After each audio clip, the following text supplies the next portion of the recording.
Good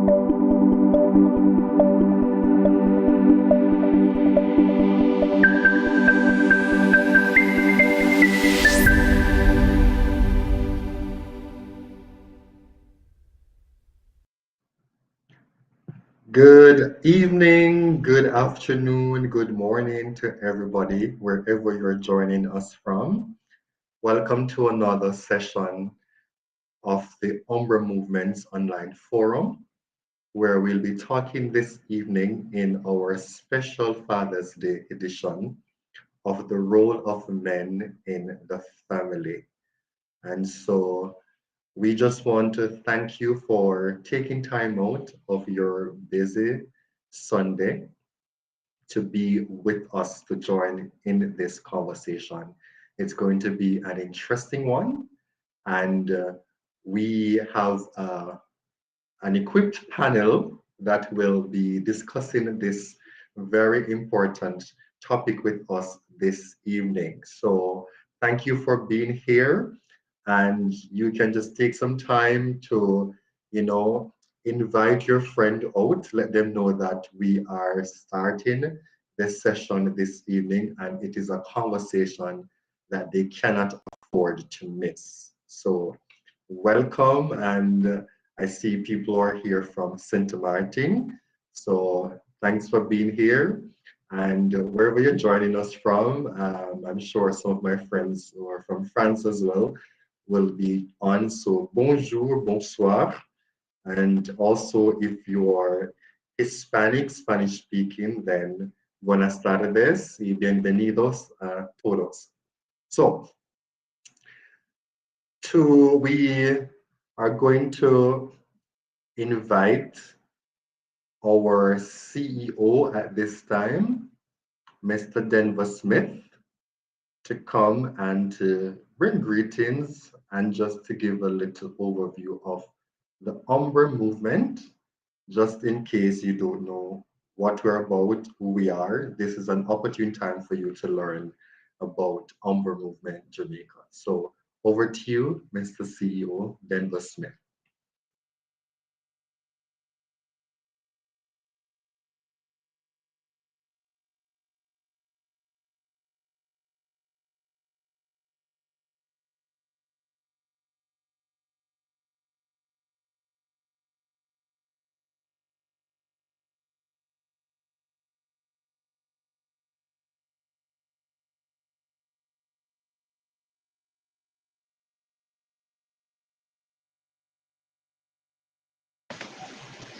Good evening, everyone.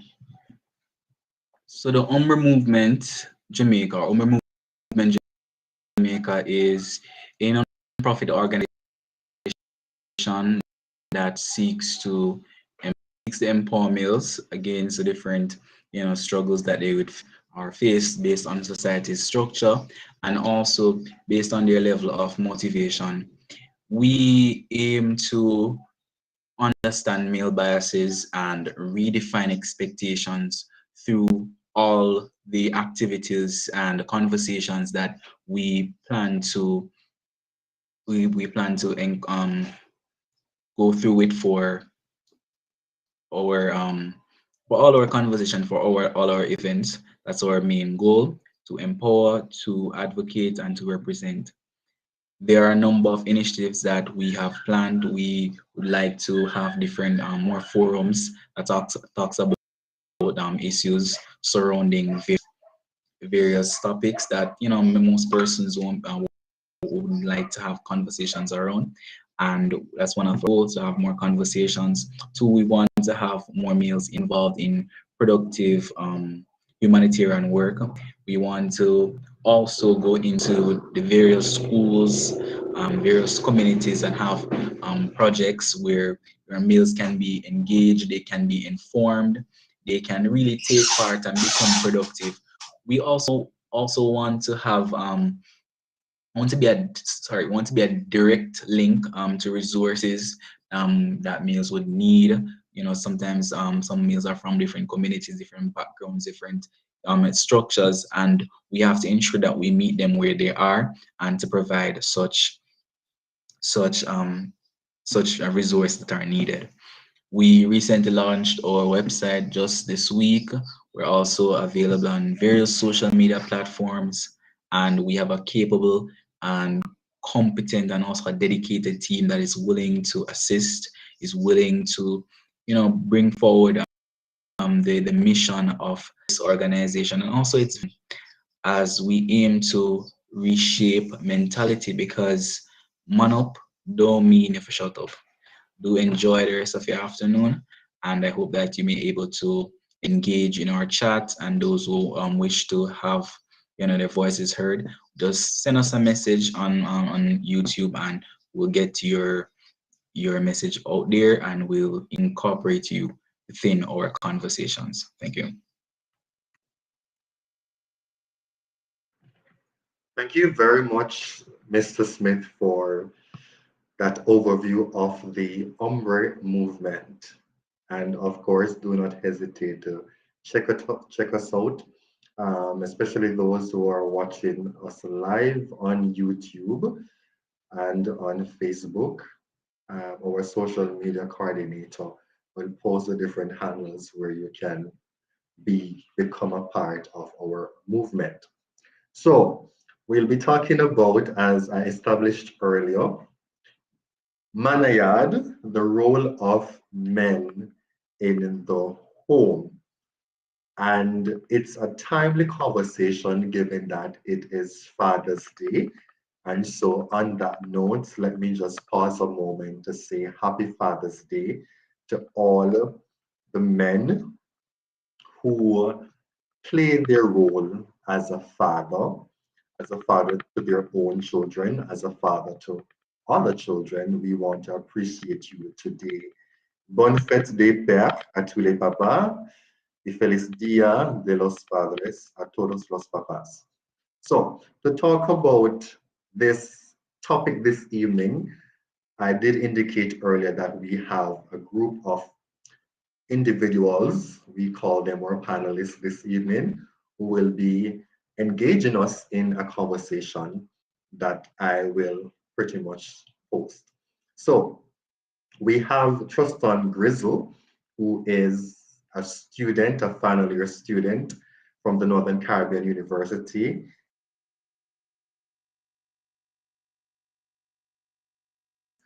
With a minor in law and political science. Mr. Grizzle served as a youth parliamentarian, and he seeks to foster safe spaces for men to express themselves without fear of discrimination, and understanding that they have a mammoth role to play in society. So thank you for being a part of our conversation, Mr. Grizzle. Welcome to this platform. We also have Guyan Mitchell, who is a social worker and youth empowerment officer for St. Catherine in the field of youth, adolescent policy and division in the Ministry of Education and Youth. He's the president of the Jamaica Professional Youth Workers Association and has over 20 years of professional work experience in youth development. He is an author as well. He is a Commonwealth Youth Workers awardee, and he has a very beautiful profile that we can't say everything this evening. So thank you for being a part of our session this evening, Mr. Mitchell. We'll hear from our panelists in short order. Pastor Lascelles Grant, who is a pastor in the Seventh-day Adventist faith and holds a Bachelor of Arts degree in religion from the Northern Caribbean University. And he's currently pursuing graduate studies, a Master's of Arts degree in Pastoral Theology at the Inter-American Theological School.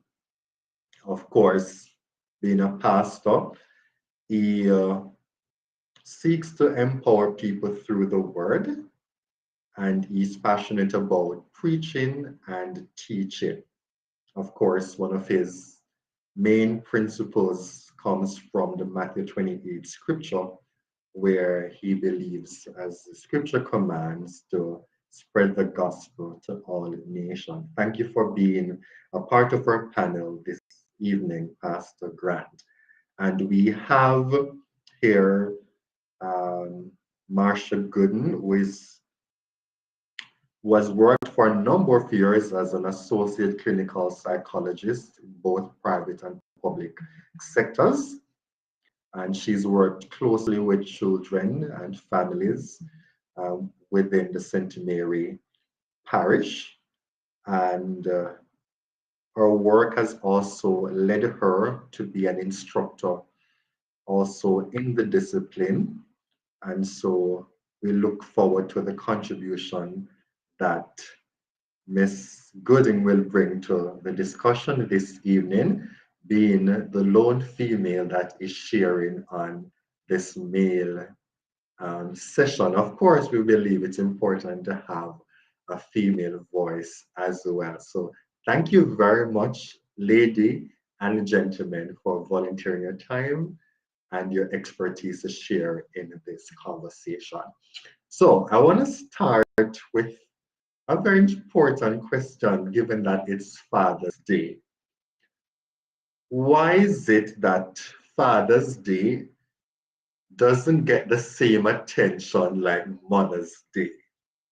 In the media, we have, when it's Mother's Day, we have a lot of media features.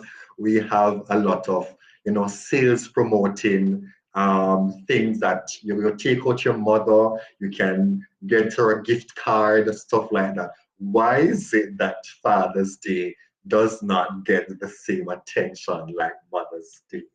And let me start with us. I'm Mrs. Gooden Weathers, right? Let's start with you, Mrs. Weathers, on that. You are a woman, so let's hear your perspective on that matter. All right. Well, first of all, let me commend the Umber Group. Though this is such a timely conversation, as you have rightly said. I mean, locally, we do have a matriarchal society. So a lot of our families are really led by our women. So it's not really surprising that we do tend to put a lot more attention on Mother's Day than Father's Day. And because of the lack of that really rich presence of the fathers in the home, a lot of us may have negative memories of our relationship with our fathers, so we may not really want to spend that much time or focus on that day, and we tend to focus more on Mother's Day. But I'm really glad that this conversation is going on, so we can definitely put more attention to this very, very critical, important day. Thank you for that observation, and I think it's something that a lot of males also share within the Jamaican context. But do you think that it's important nonetheless, even though many fathers are absent, to still highlight the positivity of those fathers who actually play a role in their children's lives? Definitely, definitely. Because we definitely want those good examples to be out there to be reinforced so that boys coming up, teenagers coming up, they can definitely have persons to emulate and to model. And then because it is that we have so many negative ideas of what a father is supposed to be, if a father is involved in certain domestic duties, we may look down on him. But if we can celebrate those strengths that he is contributing to the home, just as the mother is doing, then that can definitely help us to take away some of that negativity that we have towards the fathers. Thank you. Excellent point. I love the direction of the conversation so far. Just so let me bring you in. Do you have anything to add to strengthen what Mrs. Weathers has just said? Why is it that we don't have that focus on Father's Day? Well, before I answer, I just want to say good afternoon, everyone.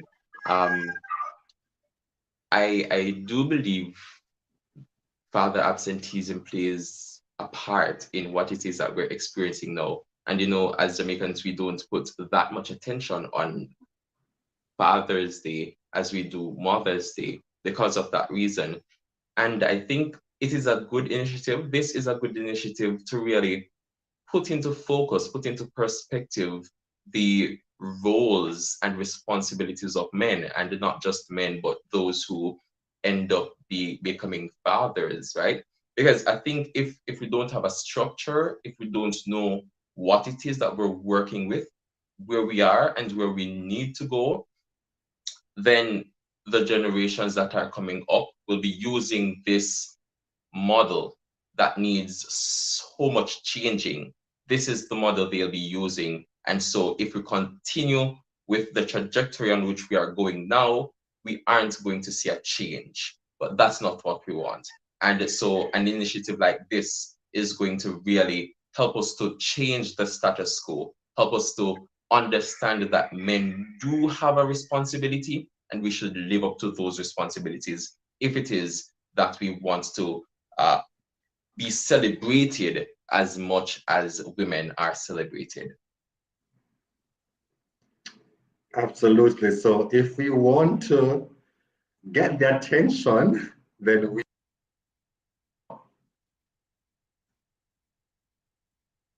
All right. So I want to bring in back Mrs. Weathers. You spoke just on about father absenteeism.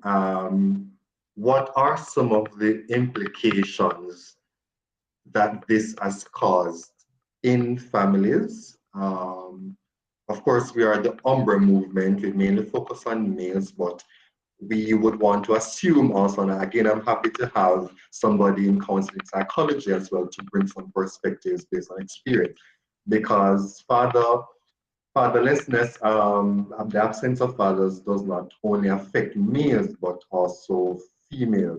But we're going to start with the male, the implication on the family. And if you want to zero in on either of the genders, then you can go ahead, Mrs. Weathers. What are some of the implications that this has?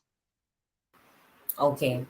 So the whole idea of socialization is very important. So when we're referring to socialization, we're really looking at those factors that really help to rear a child. So the family is important, the school also plays a role, the church plays a role, the wider society, media, and so plays a role.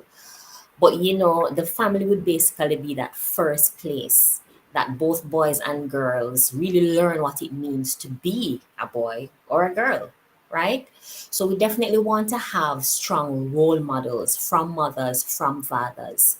And but then we realize that, we don't always have that ideal situation.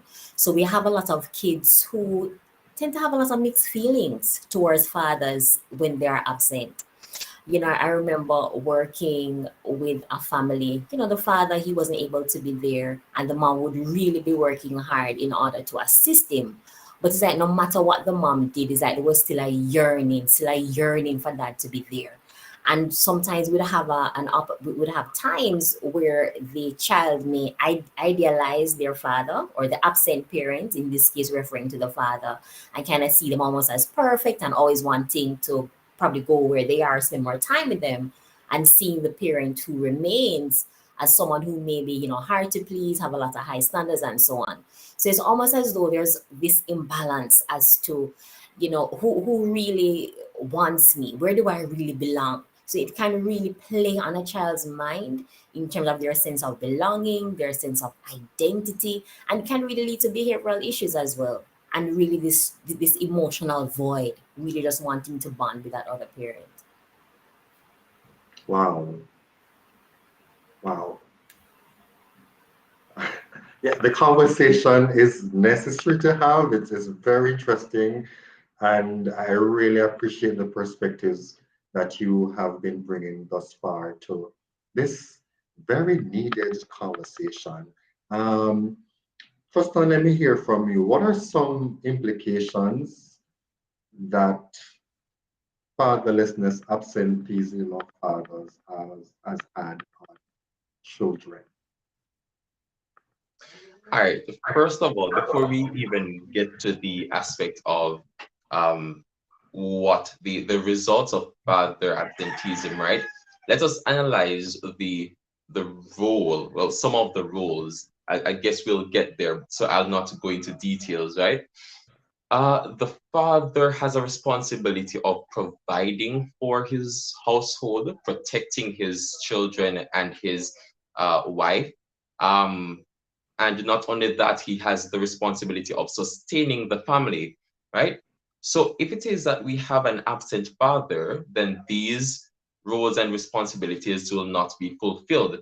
And it was Roland Warren who said something like, kids have a hole in their heart, in the kids have a hole in their soul in the shape of their dad, right? And if a father is unwilling or unable to fill that hole, it can leave a wound that is not easily healed. And so we realize that the father has a space in the outcome of the child. The father has a responsibility in making or breaking a child. If the father is present, then he lessens the likelihood of having a child who is a menace to society, a child who is not emotionally or even socially ready, right? The presence of the father allows for a child to be developed in a whole lot of ways, right? And so these are some of the things that we should look on. It's not just about giving money or paying for diapers or paying for school fee or anything like that. Your presence is important.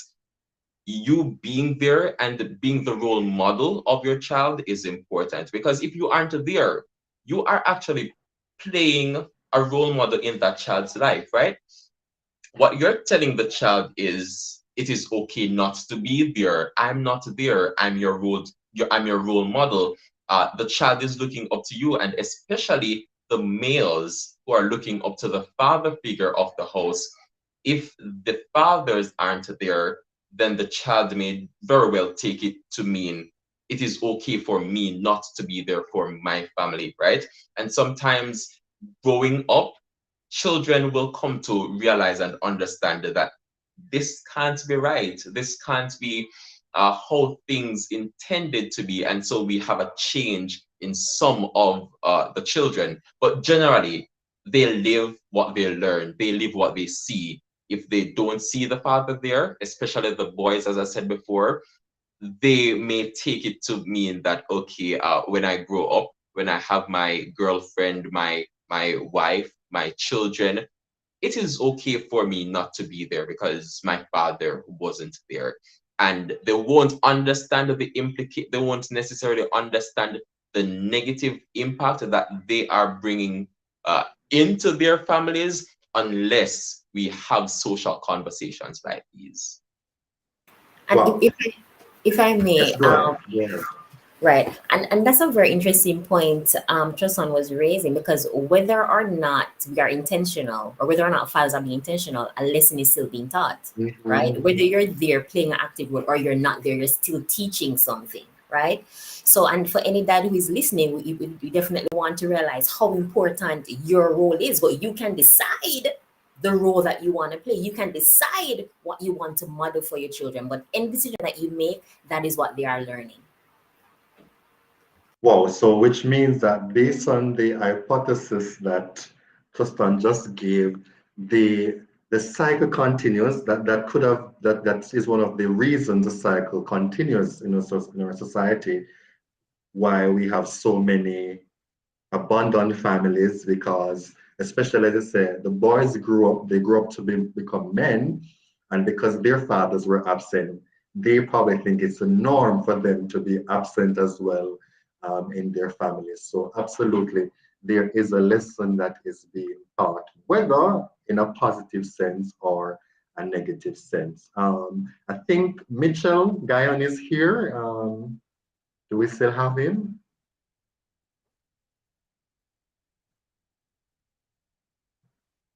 Yes, we do have him. I'm not sure if I'm hearing you though.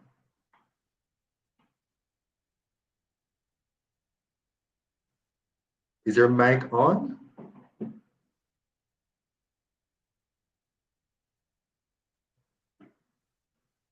All right, we'll come back to you. Seems we're having some technical issues there, but you try to sort that out. Um, all right, so Truston spoke about some of the, you went on to talk about the role of the father in the family, and we want to get there because that's what the meat of the matter is this evening. So, our associate psychologist, are there any other roles that the father should accomplish in the family? So I do think Mr. Grizzle did touch on several of them. So in terms of providing, in terms of protecting, even in terms of helping to build that child's confidence. Because if you want to look at how fathers play with children versus mothers, they tend to encourage them to take a little more risk, they play a little rougher with them, right? But that can help to build the child's confidence when they're able to overcome those challenges, even just in how they play, right? And just really helping to model what a supportive family should be. I think those would definitely be those key roles as well. And then if it is a Christian home or a religious home, then also providing that type of guidance that can also help to provide some of those morals and values that the children also do need in their upbringing. Okay, thank you very much. Do we have Guy now? I really want to bring him in the conversation. Can we hear you now?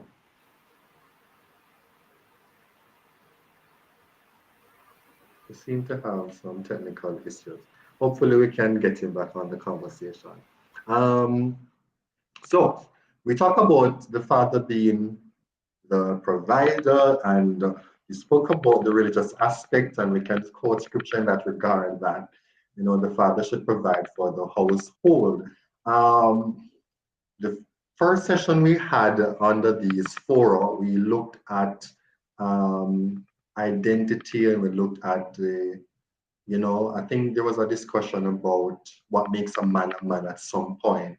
But what happens in the family if at some point the father figure cannot provide? Is what happens? How is that viewed within the family? How is that viewed by society? Mr. Grizzly, let me hear you. Right. This is life, right? This is life, and things happen. There are a lot of things you can't foresee, so you just have to live with what is. It should never be a case where, as a man, you intentionally put yourself in a position where you can't provide for your family, because that is one of your fundamental roles as a man, as a father, as a husband, right? But we understand that things may happen. You may face certain challenges, certain situations where you are not able to provide for your family. And so this is where we need to have the communication channels open, right? So as the man, you take the responsibility of saying, hey, listen, you're talking to your wife, because it's both of you really helping to manage the affairs of the home, right? But you are um, yeah. So You you are the you man of two are yard. right. Yeah, manayad. Yeah. So you two are having the conversation, and you're explaining your inability to provide, and so you try to find that middle ground where the female can assist you in that regard. And it's not a case where, if the female begins to fulfill that responsibility, that then you say, okay, she has that covered, so I don't have to do that. No, you still continue to explore options. What can I do? How can I help? Can I do some work for the neighbors to try getting some cash? Can I go out? Can I send out some more applications to entities for them to accept me so that I can be able to provide for my family?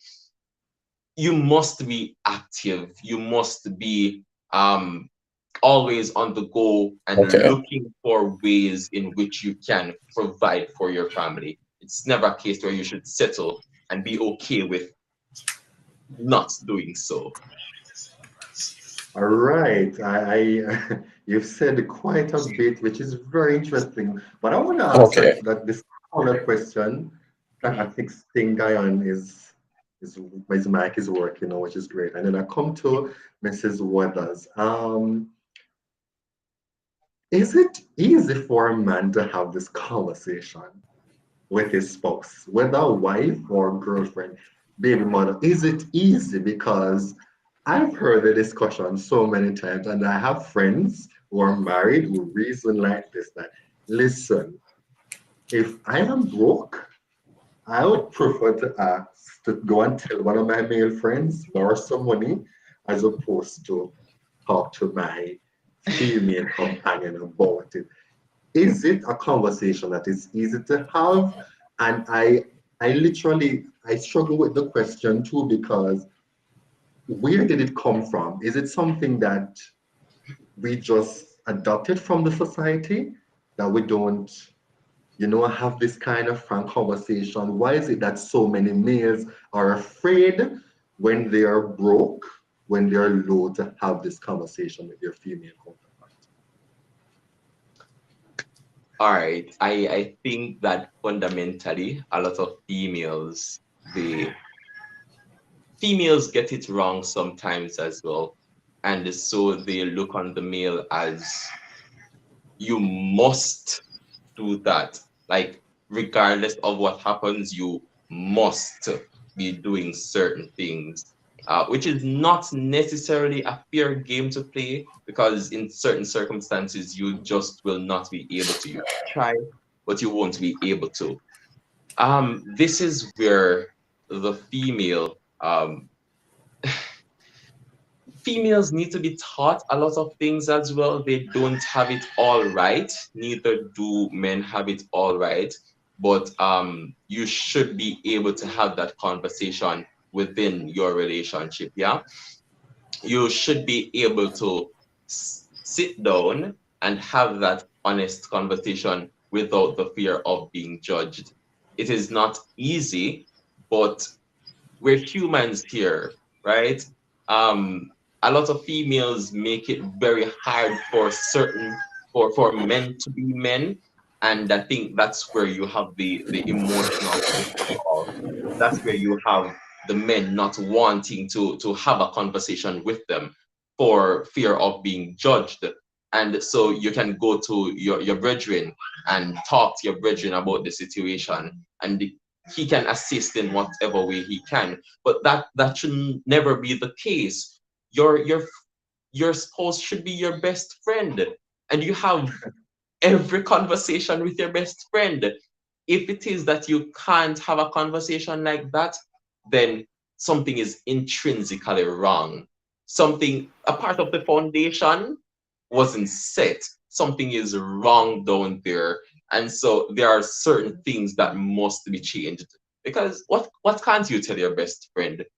Or why is it that you must be worrying about being judged by your best friend? It just doesn't make any sense for me, at least. So your partner should be your best friend, and you should be able to have these conversations. It won't be easy, but at least you should be afforded the opportunity to have that conversation freely. All right. Solid points, and I'm sure my team is noting that because I think that's a conversation we need to have as well about the partner being the best friend and the extent to which that is true and applicable. All right, we have a married person here. I don't want to fast in your business, but you probably can share from your perspective as well with your husband if these are conversations that are easy to have. Well, I wouldn't say it's easy to have because it's like in our society there is that pressure on the man to provide, and then even as Sir Rizzo was sharing, I was like, who really states what the role of the man should be? And just because society says that the man should be the main provider and protector of the home, and so just based on the social roles, right, that we expect a man to play, what is happening in that particular relationship at that time and what works for that situation. So yes, I agree that those conversations need to be had. And even in my case, we definitely talk about finances, and if we're having challenges, we definitely, talk about what we need to do in order to balance things out better. But at the same time, you get that impression that because it is such of a need for the man to see himself as a provider, if that's not a possibility or if there's a challenge in that area, it can really affect the person's, just sense of self. And, what do they Mm. contribute to this family? If they can't carry the money, what else can I do? Right? But then I wanted to underline a point here in the chat by Routinier Bellat. I hope I'm pronouncing your name properly. That father should not only be the provider, but build the character of the child.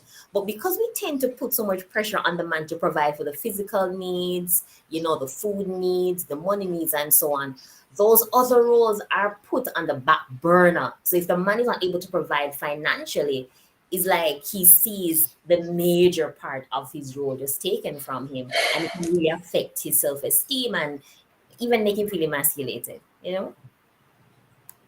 Absolutely, and I think that's one of the reasons some men do not tend to engage in certain professions because they want to be in professions that they can take care of their families financially.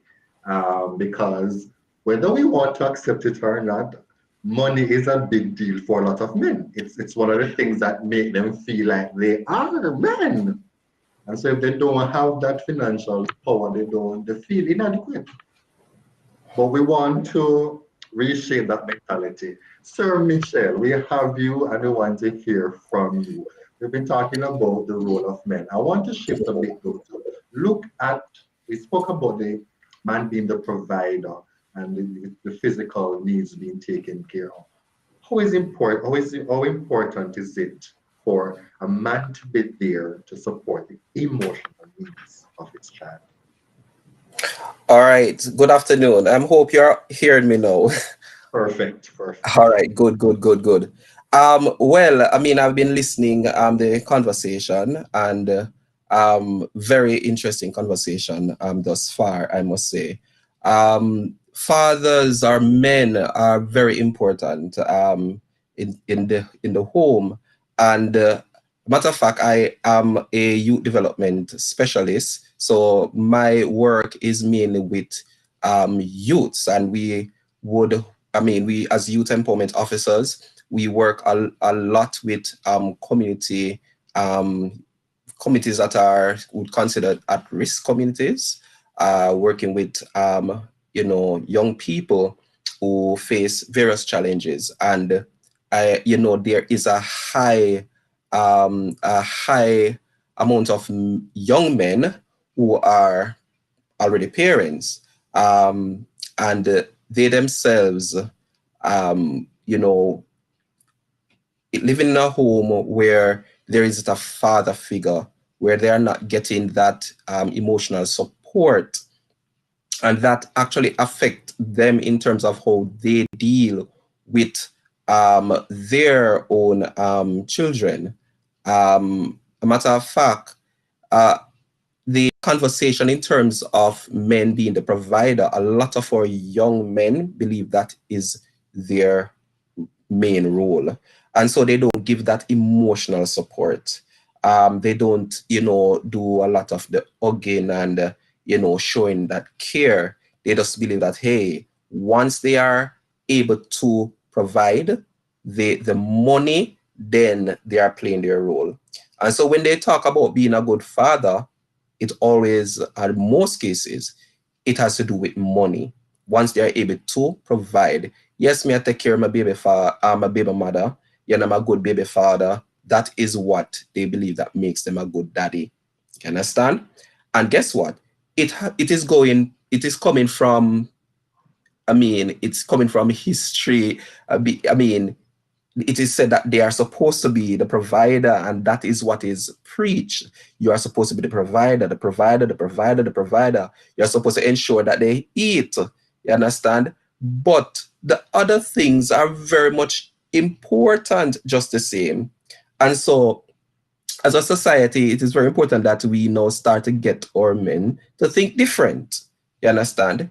And as is it Trustan said, even not just our men, but in society itself, which include our females, because sometimes that is the pressure that is put on only on the men just to provide, not to show the love, not to show that emotional support.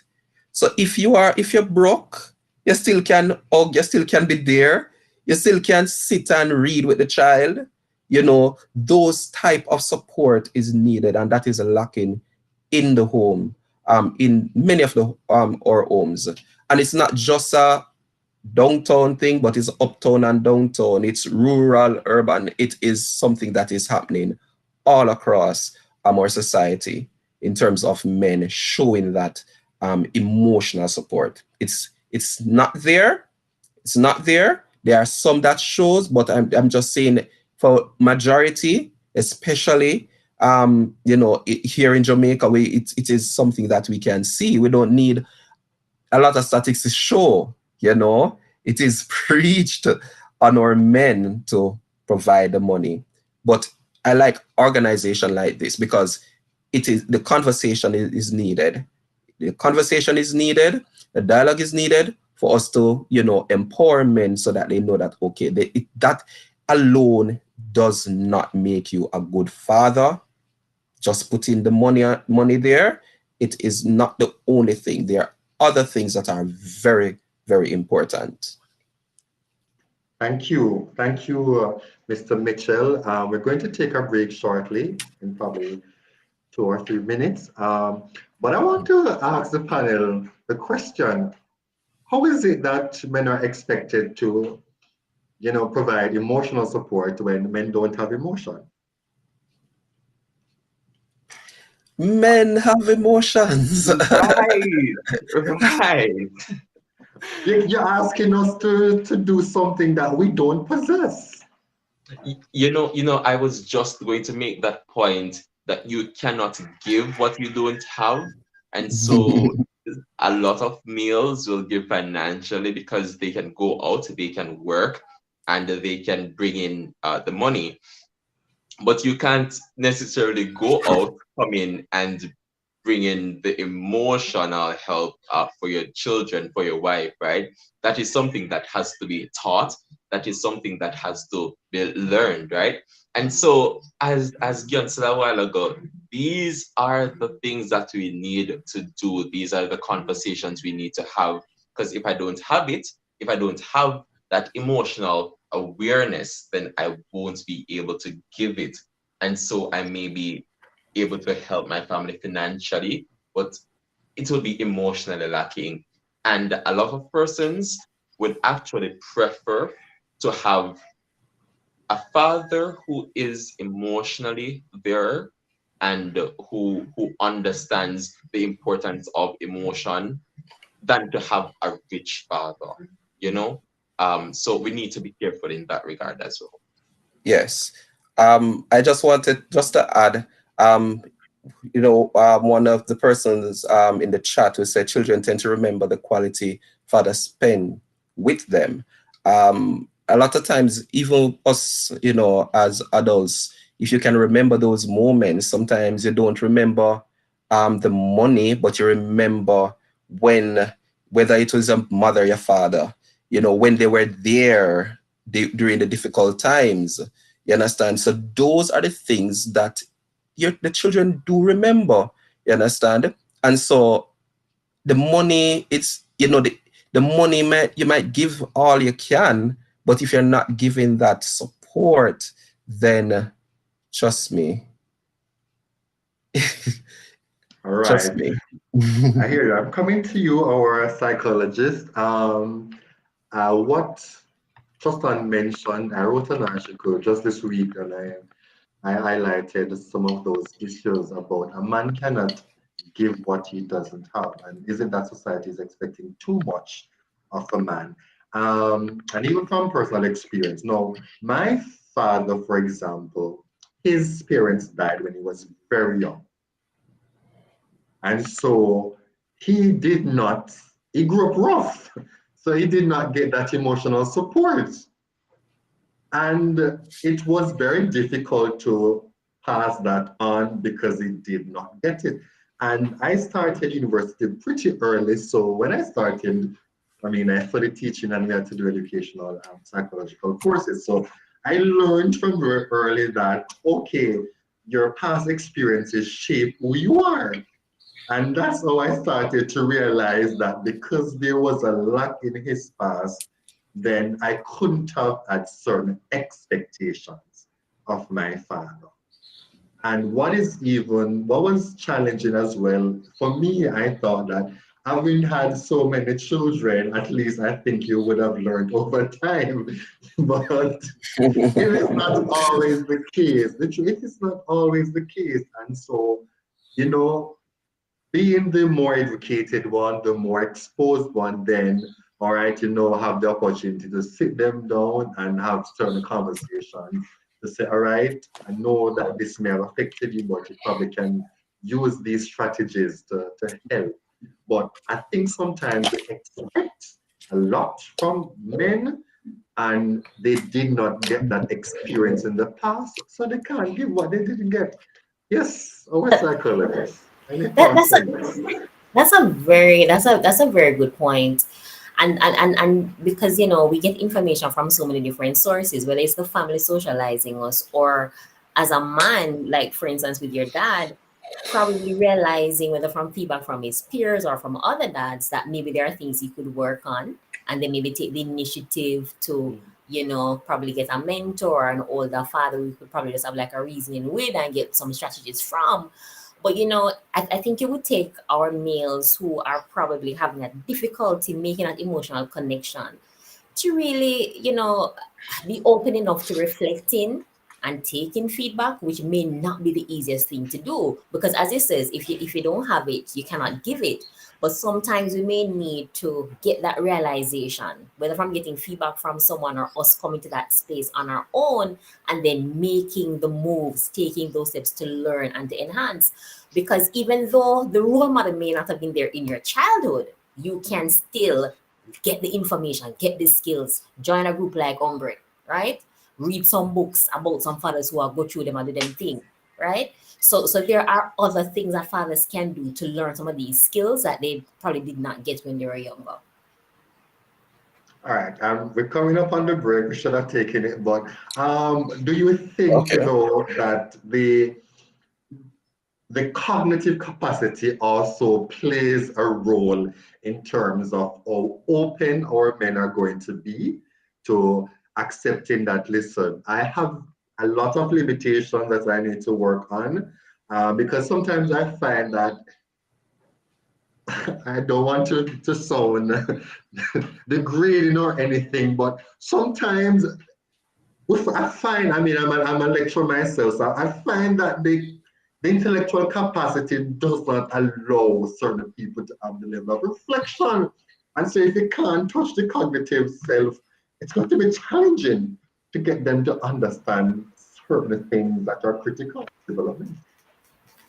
Right, and sometimes we can be practical because even if, but then again, it comes to being open to feedback. So if I can look in the mirror and examine myself, maybe my husband, my friend can say, "Hey, Marsha, maybe you never talked to Betty the right way this evening. Maybe you need to do something about that." So sometimes we may need to be more open to Mhm. sharing some constructive criticism to fathers out there just to help them along, since this is a limitation that we're seeing so widespread. You know, so sometimes we do have to just get more practical and hands-on and do what is needed in the moment too.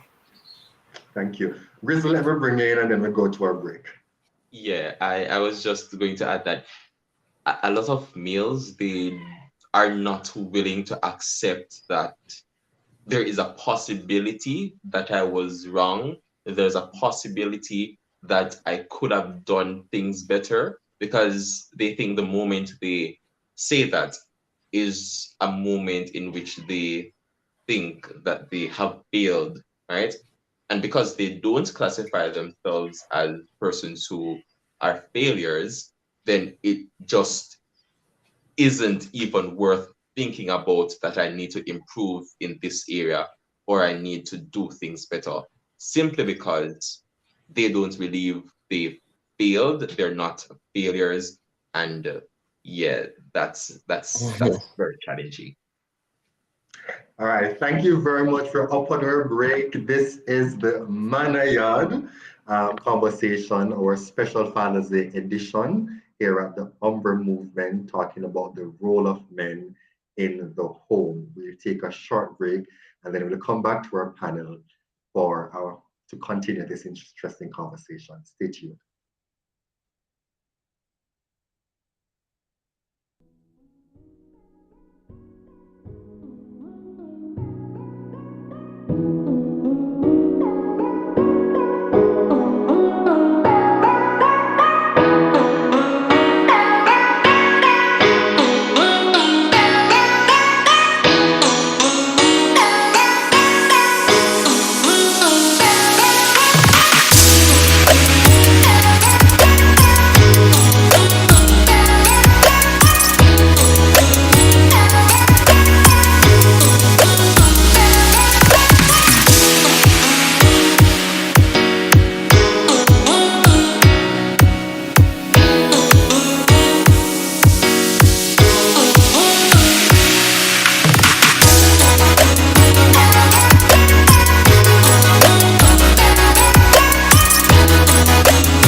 Welcome back to this special Father's Day edition of the U.M.B.R.E Movement Jamaica's forum, where we're talking about manayard, the role of the man in the home.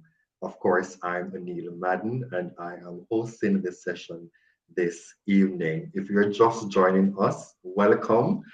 Bienvenue, bienvenidos, and I greet everybody, those who are in Jamaica or in St. Kitts, if you're in St. Martin, wherever you're joining us from, if you're in France, wherever you are, thank you for joining us.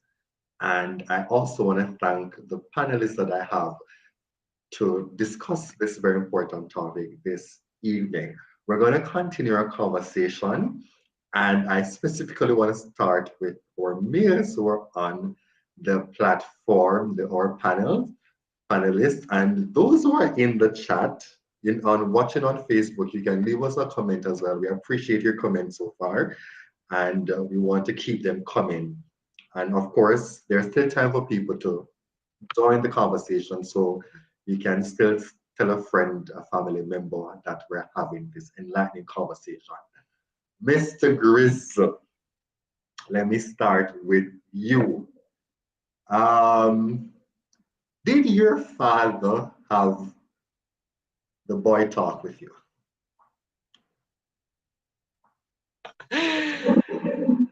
I'm still waiting on it. You're still waiting on it. Yeah, no, that wasn't a thing. That was no. It wasn't a thing. All right. I'm going to come back to you, but let me hear if Mitchell, did your father have that talk with you? And for our males who are, listening or tuned in, you can leave us a comment and let us know if your father had that boy talk, father boy talk with you. The same, no. Um, we didn't have those talks at all. That still don't. Wow. Yes. So let me bring you back, Grizzle now. Um, do you think the talk is important? And if yes, at what point do you think the talk should take place? It's absolutely important, right? Because as a society, we tend to encourage our children to be academically sound, right? Go to school, get a good education, get a good job, do all these things. But we never, or let me not say we never, we hardly encourage or teach our children to be emotionally aware, emotionally sound. Um, it's not all about academics and having a good job, making money, and that kind of stuff. We are holistic beings, we're social beings. We need to understand how to relate to others. We need to understand how to communicate. And this is something that must take place in stages.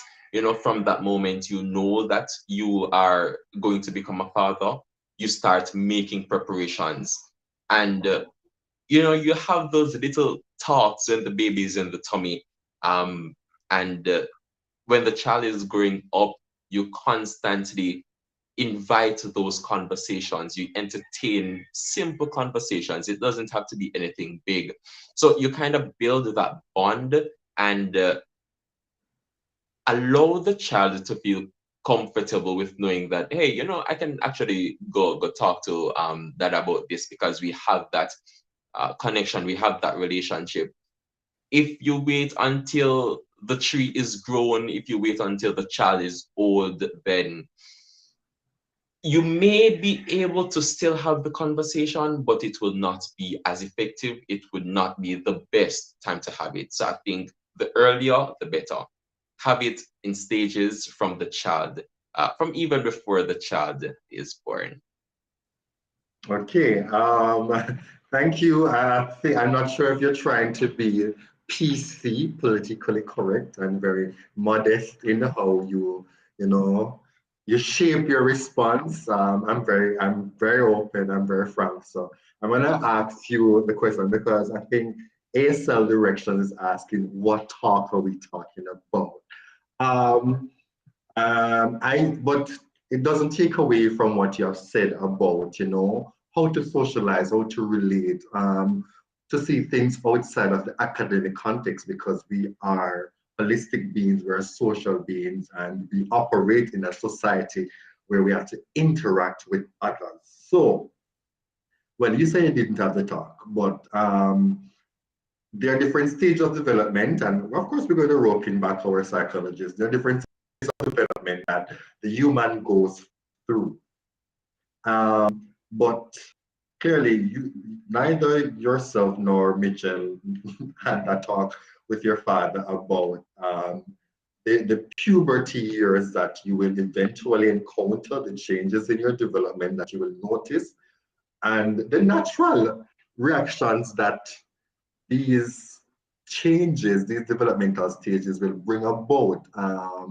So at what point, especially when it comes on to puberty, do you think we need to start, our fathers need to start have the conversation? Or do you think it's a conversation that fathers should have, or is it a role that the mother should play in the child's life? Mitchell, let me bring you in. Yes, I mean, that's a conversation that you're getting a feedback from me.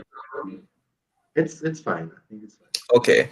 Yes, that's a conversation that you have to start from early. And as the child grow, then the conversation may change.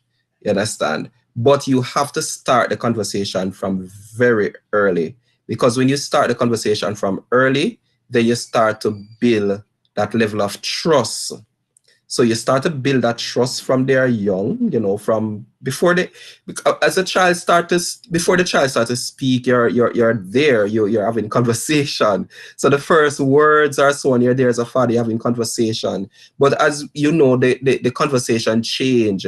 What I will see at times is that sometimes fathers are happy that they get a child and they will, nice little baby and they will play. But when the child start to grow, then you see the distance in terms of the relationship, and that shouldn't happen.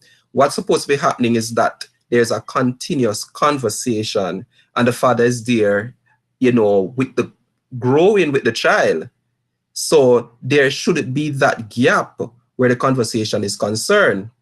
And so when that child start to go through changes in their body as they grow, the father should be there to have those conversations to explain what are these changes, what is really happening here, able to, so that they can relate to say, hey, I went to some of these changes as well. Because we don't, as fathers, it shouldn't just leave it up to just others to have this conversation. You understand? And when you build that relationship with a child, then when certain things happen to them, then they are able to come to you as a father. So the conversation, you have to start it from very early. However, the language and the type of conversation may change as a child actually grow older. And so even when the child is ready now to leave home, they can have the conversation too. You know, Dad, I want to go on my own. You understand? And they can take advice. It's supposed to be that type of relationship that a father have with their child. And statistics have shown that when a father is involved, and it said engaged, not just there in the home, but engaged with the child, then there's a higher percentage in terms of the child's achievements. So we're seeing where young persons who have that engagement with their father, they are achieving more in school in terms of getting better grades. They are less depressed because they're having conversation. The statistics show this. So there is greater performance. There's greater level of in terms of going on to college. I'm not saying, because a lot of us, some of us did not grow with that type of support from our father, and we went on to college. But we are just saying that the statistics are showing, though, that there are more in terms of those who've gone on to college, to higher education, had that support system from their father. So it is showing that it is a very important aspect in terms of the father being there and engage with their children, not just being there to provide the money, but they are having those conversations with their children and helping to grow them. And as you said, in terms of the parents, in terms of mother and father, yes, both have to have the conversation, yes. So both have to be there. But we are saying that, okay, then the mother alone shouldn't be having this conversation, because especially when we have our young men who want to relate to their father, they want to know how it is as a man. How is it as a man? Yes, mommy say XYZ, but dad, how is it as a man? They want to hear it from a man's perspective. And so that is very important. Thank you very much, Michelle. Let us bring in Mrs. Weathers now, and I want to ask you, why is it that men do not have this conversation? Ah, well, again, we're looking at, did I get this conversation? Some of these are sensitive topics. The change is happening within your body. You're going to start getting attracted to different persons, want to get engaged in certain activities, maybe risky behavior, smoking, drinking. When parents are growing up, they may not have been exposed to that. So now that they are in that role as a parent, they're just carrying on what they would have seen. And also, sometimes fathers won't necessarily see it as their role. Sometimes we do put a lot of responsibility on the school as well to teach the child about the changes that are going on, how they're supposed to act when they're in society, for instance, how they're supposed to take care of their bodies, puberty changes, and so on. So sometimes the father may not see that as an integral part of his role. So even as we are showing that yes, the father should be involved and so on, in order for the father to be involved, he would literally have to really adjust what society says his role should primarily be to provide physically and really adapt to some of the other needs that his child has to assist in their development, to assist in their growing up, to give them advice, letting them know about certain changes. So a part of that has to definitely be a redefining for that father of what my role is. And then the conversation can happen more naturally as the child progresses over time. Absolutely, absolutely. So what are some of the implications then of the talk not being taking place between the father and the son in this context? Mhm. What does it affect the boys growing up into younger men, older men later on? Right. So I mean, it will definitely have an impact.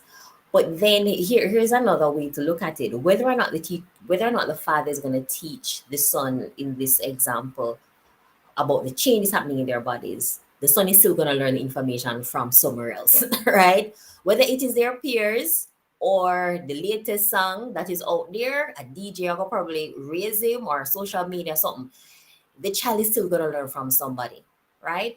And then those values that may be taught by someone outside of the family may not line up with your values as a father, because there are just so many influences, so many things happening out there that we have no control over, right? It's easy to find persons on the roadside, about them hand middle, doing stuff that as parents you may not want your child to do. But if that is where they're getting certain information and learning about life and learning how to be independent or to make a little money, right? That may be what they gravitate to. So that is an implication. Your child could become involved with certain groups that you would not want for them and learn certain values, certain morals that may take them down a path that you don't necessarily want for them.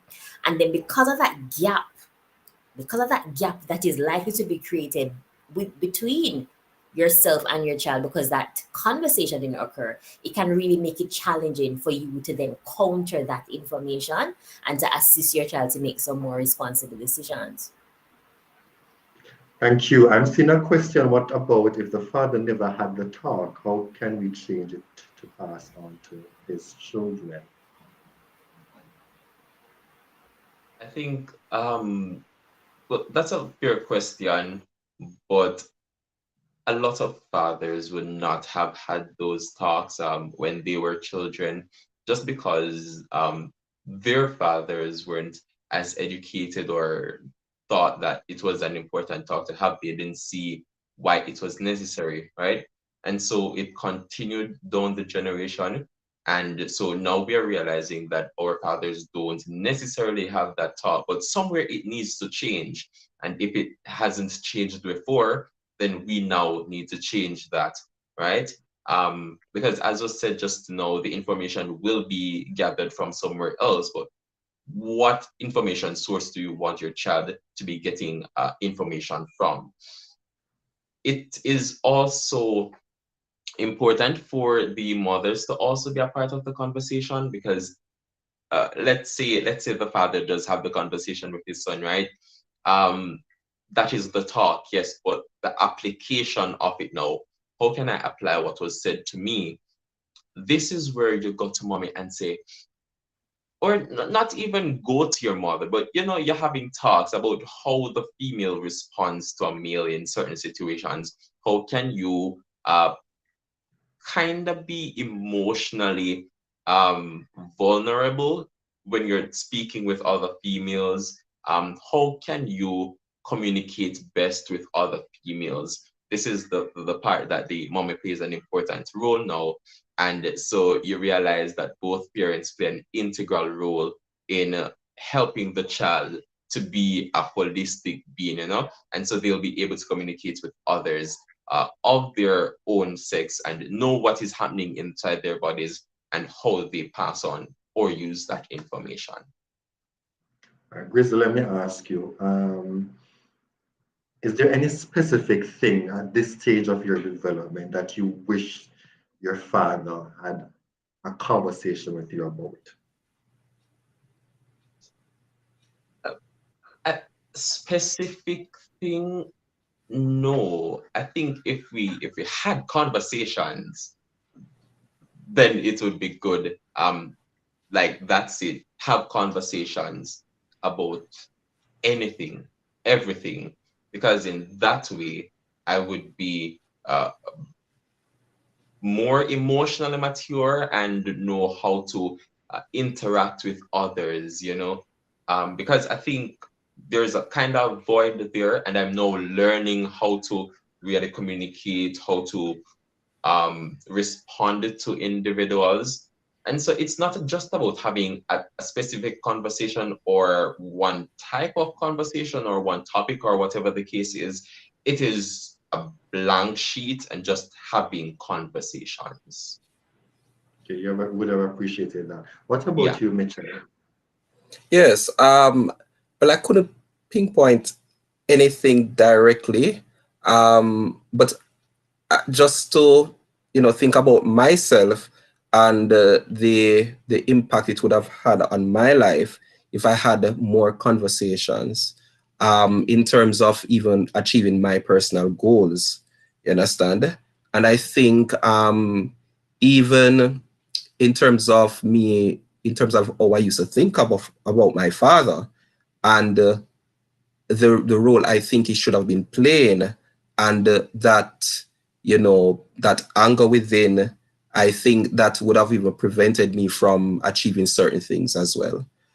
In terms of my own fears, I don't want the same things, to do the same things, to my, children, and in terms of that lack of support and being there.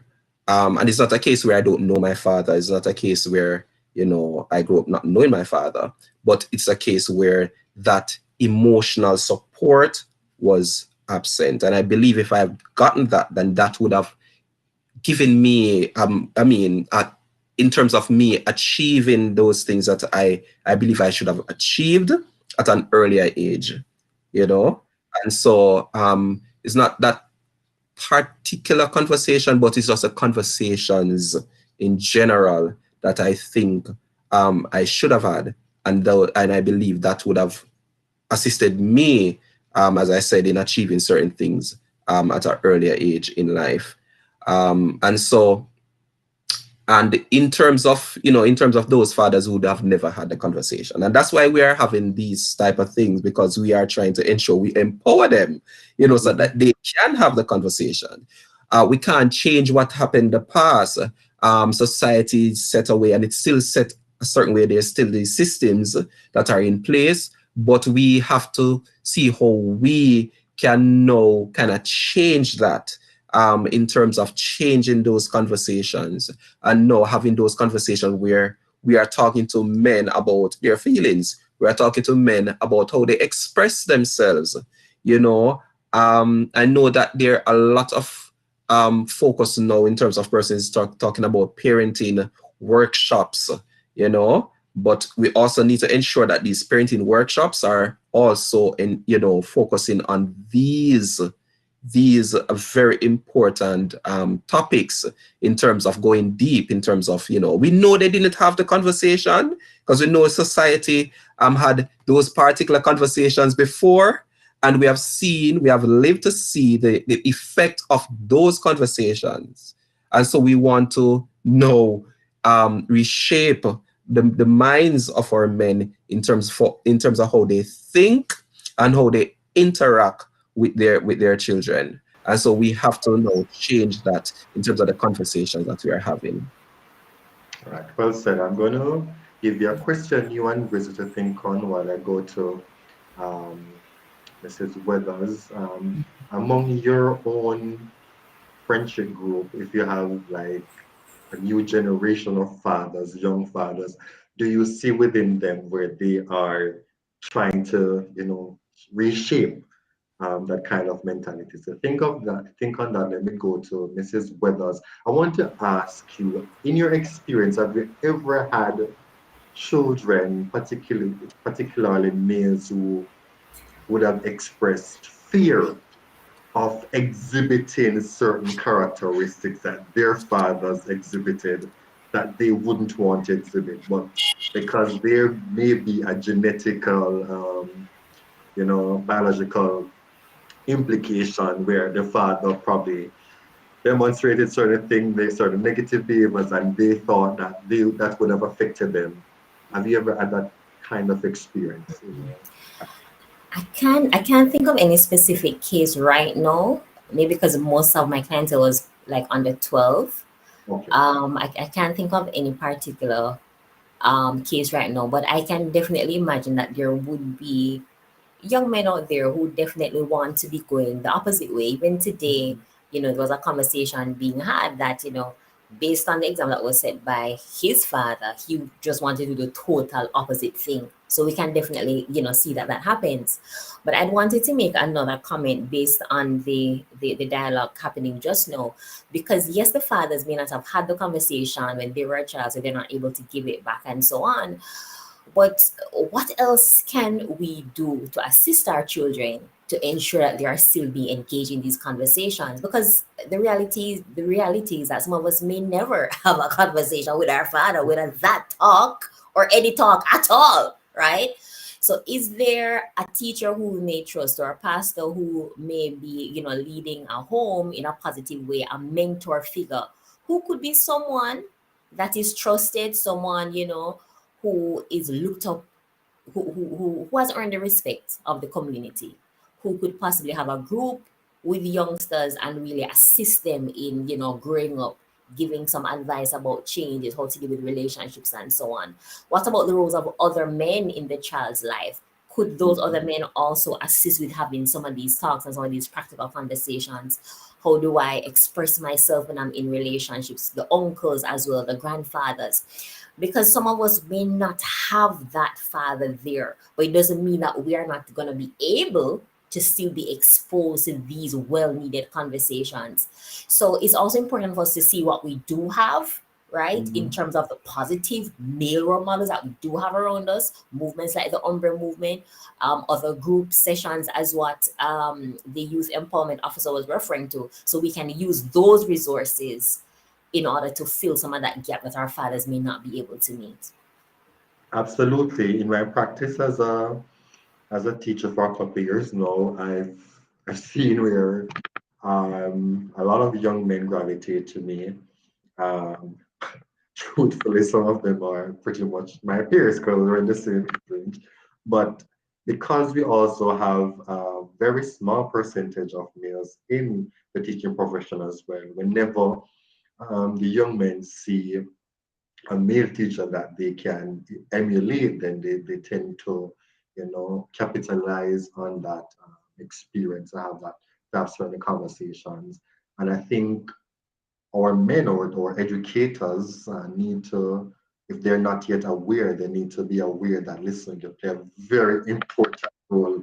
Again, because especially if you work in the secondary school system, where this is where puberty is at its peak, so many changes are going on. They want to have those conversations. And because they're not having it at home, they want somebody who they can trust Yes. and who will not, well, will be that, kind of male representation. I'm going to allow you to speak shortly. I saw in the newspapers today where coaches have expressed that a lot of their male athletes have come to them too, as the father figure in their lives. So they too play a very important role in terms of male development. Very, very, very key. So we do have resources, that we can definitely call on. So that whole empowering of our young men, our young people is just so critical, so critical. Thank you. All right, gentlemen, let me bring you back in. Are your friends, your peers, if they're fathers, do you see a different generation of fatherhood, of parenting going on? Well, I'm seeing it. With my friends, in terms of the way that they interact with their children, and um, in terms of they're hugging their son, they are kissing their son on the cheek. So they are showing that type of love and care. So I'm seeing it a lot in terms of those male friends that I have around me.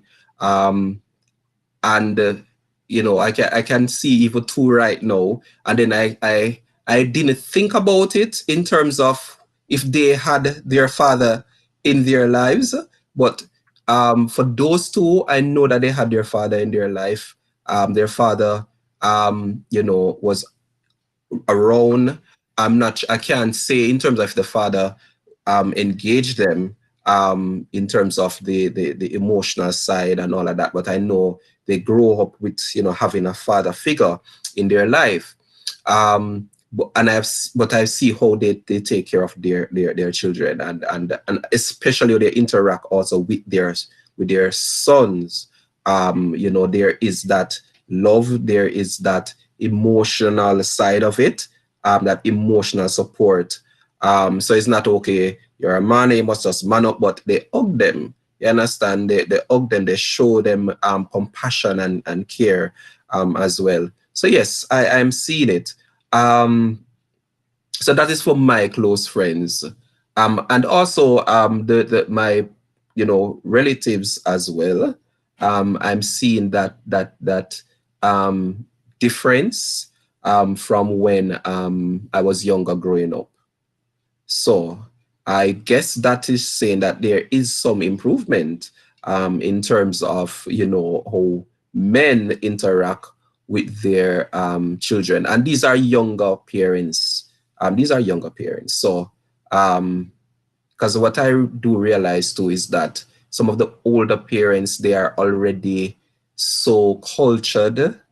You can't tell them anything. They know the best way to grow their kids, and they can't tell them how to grow their sons. You understand? And so you could talk, and you can't tell them nothing. But I notice in terms of the younger ones that there are some improvement, but there is a lot of work that needs to be done, um, especially where our young men is concerned who are growing up in especially those communities that we consider to be those at-risk communities, because they don't have the father, and so they just adopt the behavior that they see other men do in the community. You understand? And as you say about role models, sometimes they have the wrong role models. You understand? They have the wrong role models because they don't have the father figure there. And so they may go to the wrong persons to get advice in terms of how to actually grow their children. All right, thank you. We're going to a break. Tristan, let me take you, then we come up with our next break. Okay, so I can't speak for the friends group because none of my friends You're have reached young. that stage as yet, right? So, but I can talk about the relative aspect though.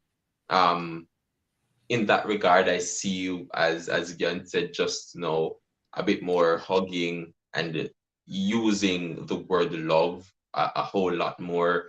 Um, and basically showing that emotion, teaching the child, whether the son or the daughter, that these are normal. This is okay. It is okay for me to hug you, to kiss you, to tell you that I love you, and stuff like that. So even though it is not an extreme change in what we've experienced in times past, it is still a change. It is a change in the right direction. And so I think something is being done. We are getting better, even though it's not uh, fast or quickly as we would probably want for it to happen. But So, change is definitely happening. so there is hope, and I'm sure you and your friends will add to that when you get there. Yes, yes, definitely. For those who want to go that route, Uh, yeah. Absolutely. All right, we're going to take a break. We have a tribute to our fathers. When we come back from the break, I want to continue with I want to pick up on the question to bring in the triangle with the spouse at home. What is the role of the man with the spouse and certain behaviors that affect the children? Over to you, our social media coordinator, with the tribute.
Hello, Umbras. The quote for today is from Reed Markham. He's an author. It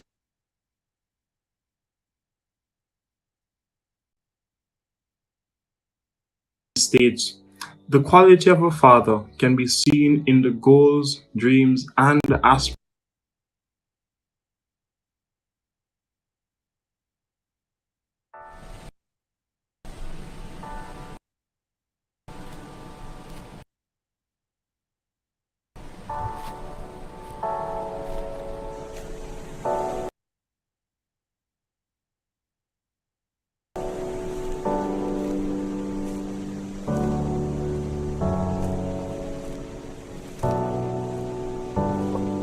Hello, Umbras. The quote for today is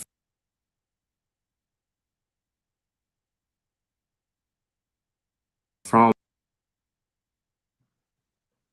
All right, we seem to be having some technical difficulties with that. I hope we can get to bring in that tribute that was compiled by some of our umbras later on in the program. Thank you for staying tuned to this, our special Father's Day edition. And we are the U.M.B.R.E Movement Jamaica, where we seek to understand male biases and redefine expectations. I'm your host for this evening, Anil Madden, and we have a panel to talk with us about Manayard, role of men in the home. We have Mrs. Gooden Weathers, who is an associate counseling psychologist. We have Mr. Truston Grizzle, who is a communications major at Northern Caribbean University. And we have Mr. Guyon Mitchell, who is a social worker and a youth empowerment officer. Panelists, let's bring you back on. And I did state I wanted to move on to talk about the role of the man now when it comes on to the spouse and by extension how it affects the children in the family. So the triangular effect of that situation. So this is good whether you're married. I'm not sure if you have any children. Not yet, or well, maybe we don't know. But what's the role of the man with regard to his companion? That is a tricky question, Sir Madden, because each relationship is so different, and men and women play different roles based on the needs of the relationship, based on their context, and so on. So like for instance, like with my parents, my mom was a housewife, so she stayed at home, focused on the domestic stuff. But daddy worked out and things outside in the yard, that was his specialization, right? In my situation, both myself and my husband work. So it is not so clear cut in terms of who does the domestic stuff and who, does the going out and doing stuff. We kind of just divide up based on who is better at doing what, right? And who has a preference for doing certain things, to be honest.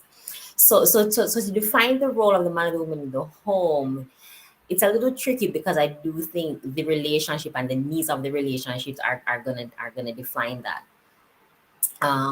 But for me, I do expect both persons to contribute, financially, emotionally, and just ensure that there's a spiritual aspect as well. And if children are in the mix, to ensure that both persons are engaged in the rearing of the child. So I see it more as, complementing each other based on what your strengths are, based on what you want to do, type of thing. So That's an interesting perspective. I want to drill it a bit. I remember recently I was having a conversation in my advanced communication course, advanced writing rather.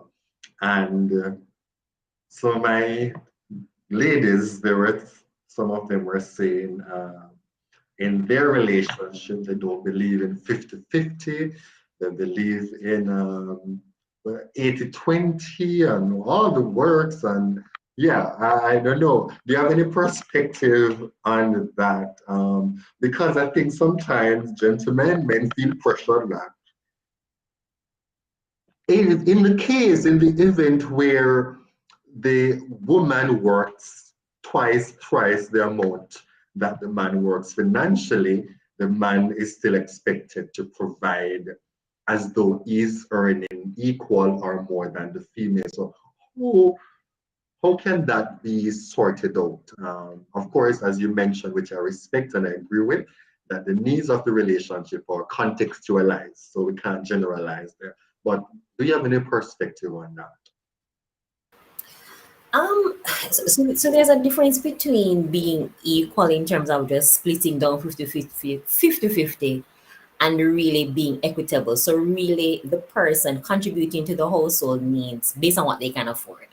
So if I'm carrying in half what you're carrying in, or vice versa, it wouldn't be fair for us to expect both of us to I don't think it would be fair to expect both of us to be contributing equally.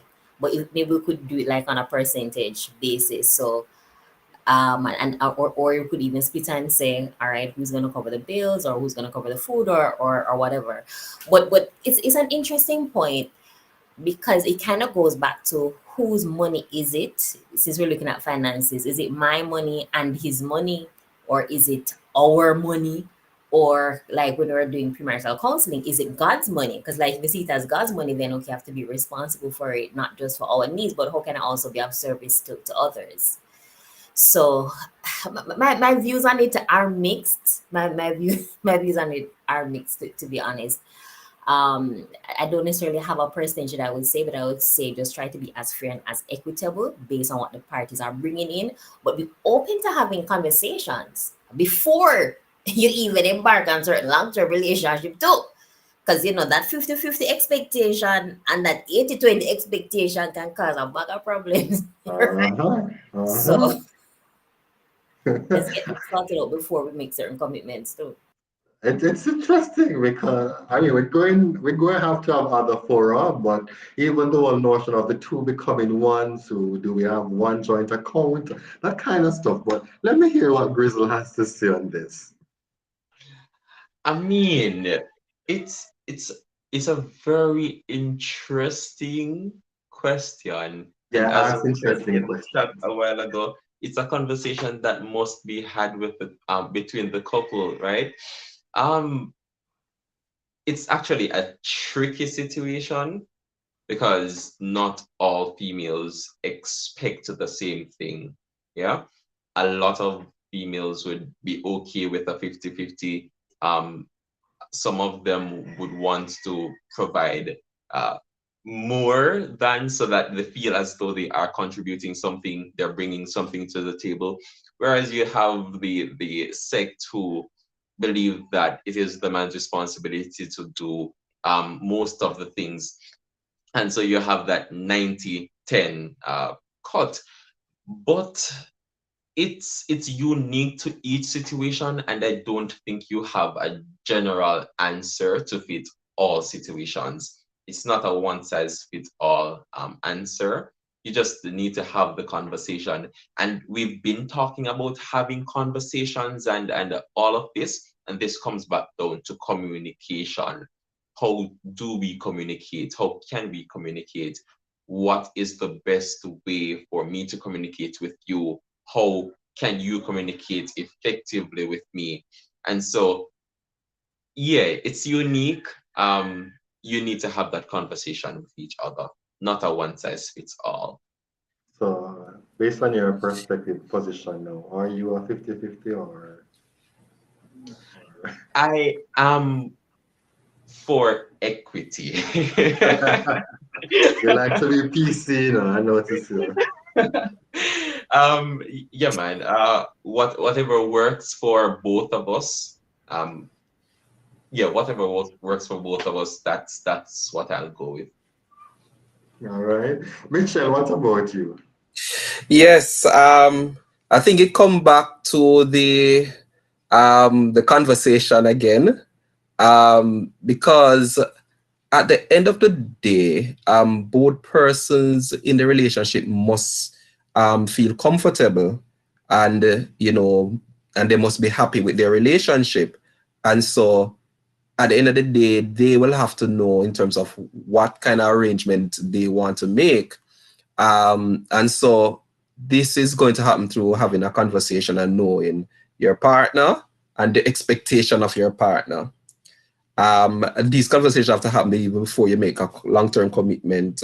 Um, you know, you can't just go into the relationship and get married, and then after you get married and you're hearing, oh, it's a 50-50, and like, but my salary can't afford a 50-50. Because sometimes 50-50 don't work based on the person's salary, based on the bills and so on. When I get give 50 out of my salary, I mean, I might, it's going to be You too can't go much. to work for the next month. Exactly. So it has to be a conversation in terms of, yes, we are in a relationship. These are the things that we need to take care of. This is what we earn, and how can we, take care of these things together so both of us feel comfortable at the end of the day. Both of us can survive. and both of us can do other things that we, want to do on our own, and we can afford it. And so that they have to have that conversation. It's going to be very important. So it's going to depend on the relationships. There are some relationships where the men will just, they will demand to take care of majority of the things. And even if the woman want to do it, they're going to say, no, I'll take, and it all come back to how they are socialized. And so if once they can afford it, they'll want to take care of it.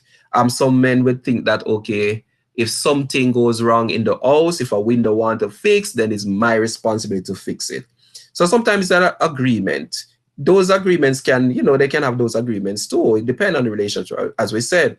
So maybe the man can decide, okay, I will take care of the house, anything that happened to the house or so on, anything that needs to be fixed. When the woman might say, okay, I will take care of the groceries, but you have to pay the bills, So it all depends. But we have to encourage the conversation, because sometimes people are in their relationships and they're not happy, and they're not happy, and then it causes a lot of issue, and it affects them growing their children as well. So it goes back into how they grow their kids. You understand? That can also affect in terms of how the kind of advice that they give to their children. And so we have to get these conversation in these empowerment workshops as well. How do you talk to your partner? How do you have the conversation with your partner in terms of how you grow your child, how you take care of things within your home? All of those things are very important, because the home is an environment. And so you want to ensure that they understand that the way that they live and the environment that they create at their home will have an impact on their children. And so that is going to be very important, as we say, more of these empowerment workshops and more of these dialogue. And so we want to ensure that we push these conversations as well. Wow, I'm hearing it's been repeated, and I endorse, I agree. Communication. Um, we must have some hard communication, some hard conversations, because they're necessary to set the foundation for what is going to come next. Mrs. Weathers, you wanted to come back in? Right, and just to underline how serious this money conversation is, because arguments over money is actually one of the leading causes of divorce for married couples. So before you go in, right, you really want to have these conversations, and then in order to have those deep conversations, we need to establish that level of trust. So if we're not even comfortable being so vulnerable about how much student loan we have, for example, how much money we course and them something. No, seriously, we have to be willing to talk about these things, because it can affect the budget of the household, and then peer arguments, which can put just further strain on the relationship and lead to a breakdown. So this is definitely a deep issue. Before you make long-term commitments, get into it, have these conversations. Imagine, Tristan, you're Yes. getting You go you're into a taking on a whole heap and that you don't even know. Yes. So you marry somebody, and then it's after the marriage that you find out that they have all of these loans. And my kid and them have a last name, no, so they belong to you. Exactly. Interesting, very rich conversation. I really love it. So we've looked at that part, and of course, if listening, we encourage you to understand that this is contextualized to your relationship. We're not forcing anything on anybody. What works for your relationship, works for your relationship. I want to also touch on the open affection, especially when children are in the mix. Is it something that children should see parents do? Open affection.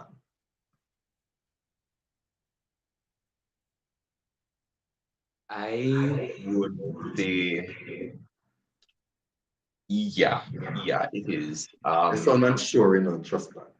No, because you do it to a certain extent. You don't overdo it, right? Because you don't want the child to get that overexposure of stuff. So you can and you should do it. Nothing is wrong with hugging.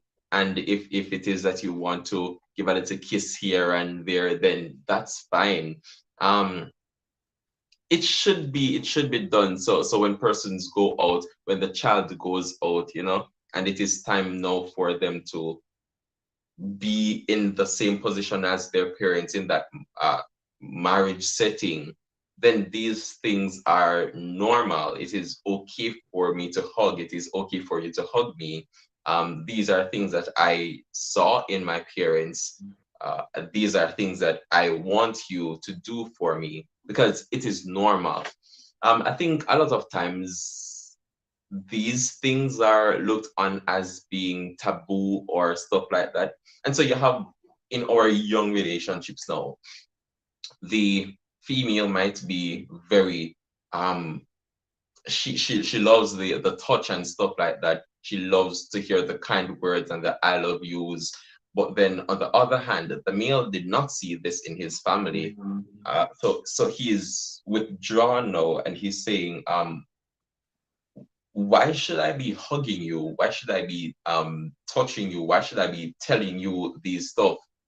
It is unusual for me. And so you have that strain in the relationship, and you find that even though you would be able to work with that person, as in you're compatible for the most part because of these simple things, if it is that something doesn't change, then you realize you don't work.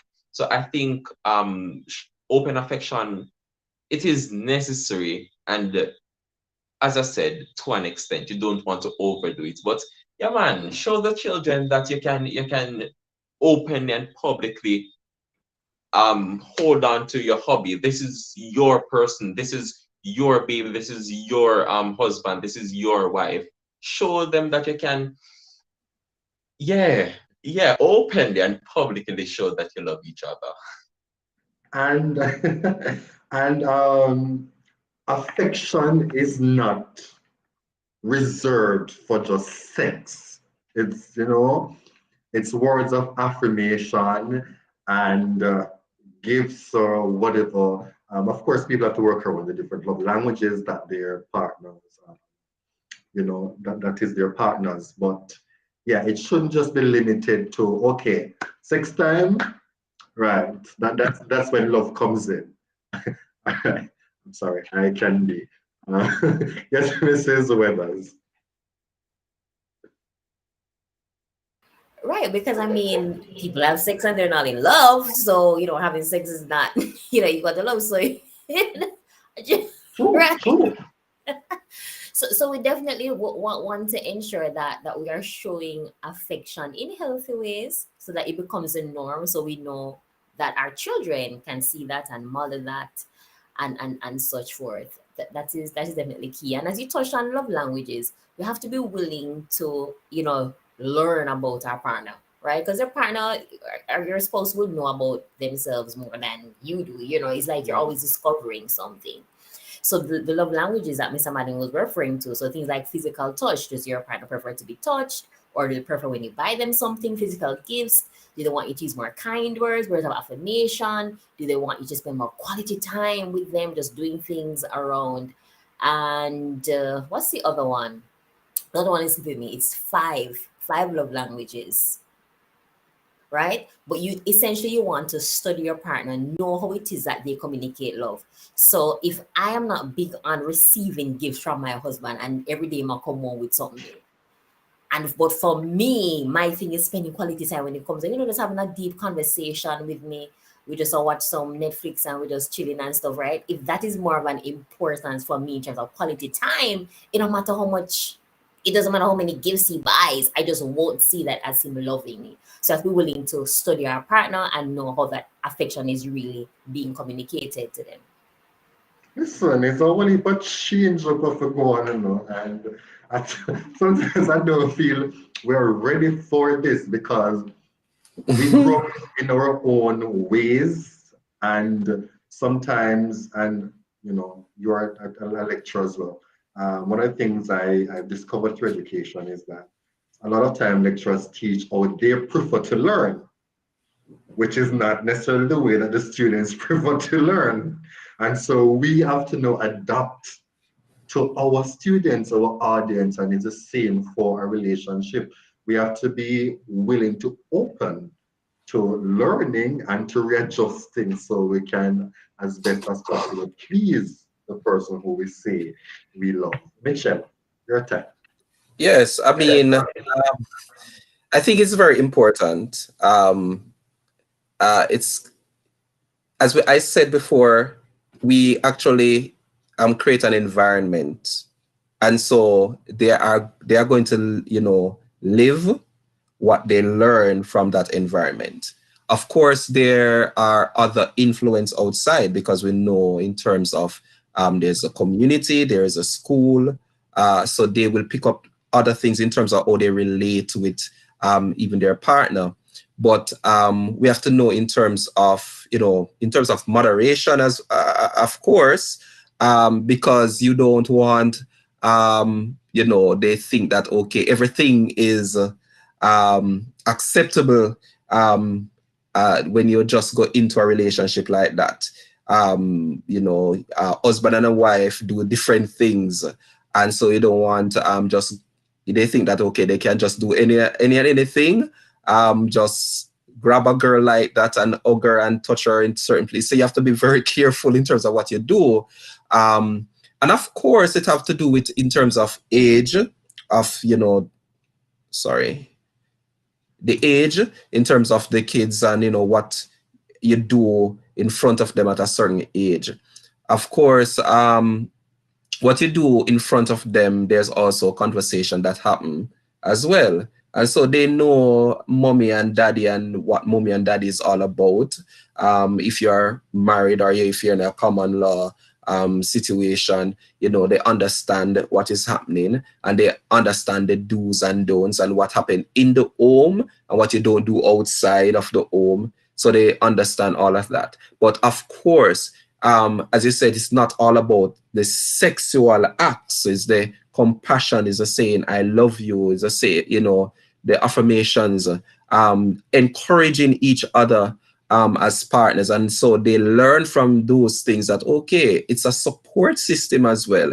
It's not all about just seeing somebody and just want to have sex, but there's relationships also about communication. It's all about support. It's all about understanding the other person and being there for the other person. So they are going to learn all of that from the home. And so it starts right there in terms of what the parents do and what they display in front of the children. So in front of their children, yes.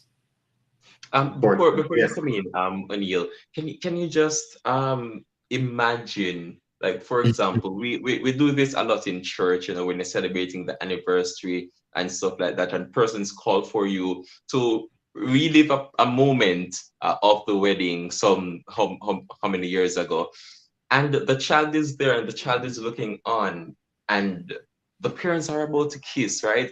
And then you're like, watch them, like them do that. Like this is probably the first It's in unnatural, yeah. right. So you're showing them something, you're showing them one thing there, and then in the home you're showing them another thing. So this confused the child. And I mean, as I said earlier in the conversation, a lot of children will learn and live to change these actions and stuff like that. But open affection, yeah, definitely should happen. Absolutely. So it's not limited to just when it's anniversary or when Yeah. there is a session on relationship or marriage, rekindling the fire at a church conference. It shouldn't be limited to that, but it should be demonstrated at home every now and then. Like play with your spouse and my parents do it all the time. I mean, they quarrel too, but they have moments where they play with each other and it's a joy to see them do it. Yes, Mrs. Weathers. But even as you said that, Mr. Martin, it's also important to show children how to argue properly and how to resolve conflicts. Because yes, Hold it's one on thing to there. show Hold on. I come into that. Because oh, I come into that because when you're talking about the positive side, but I'm going to come to how do we deal with conflicts in the home, and we touch on domestic violence in a short while. All right, let's get to a break. This is our final break. We have the tribute. Hopefully it will play this time. We're going to come to our final segment and we wrap up afterwards. Thank you so much. Stay tuned. We're coming. Another important point that Mrs. Weathers just raised. Over to you, Mr. Bellot.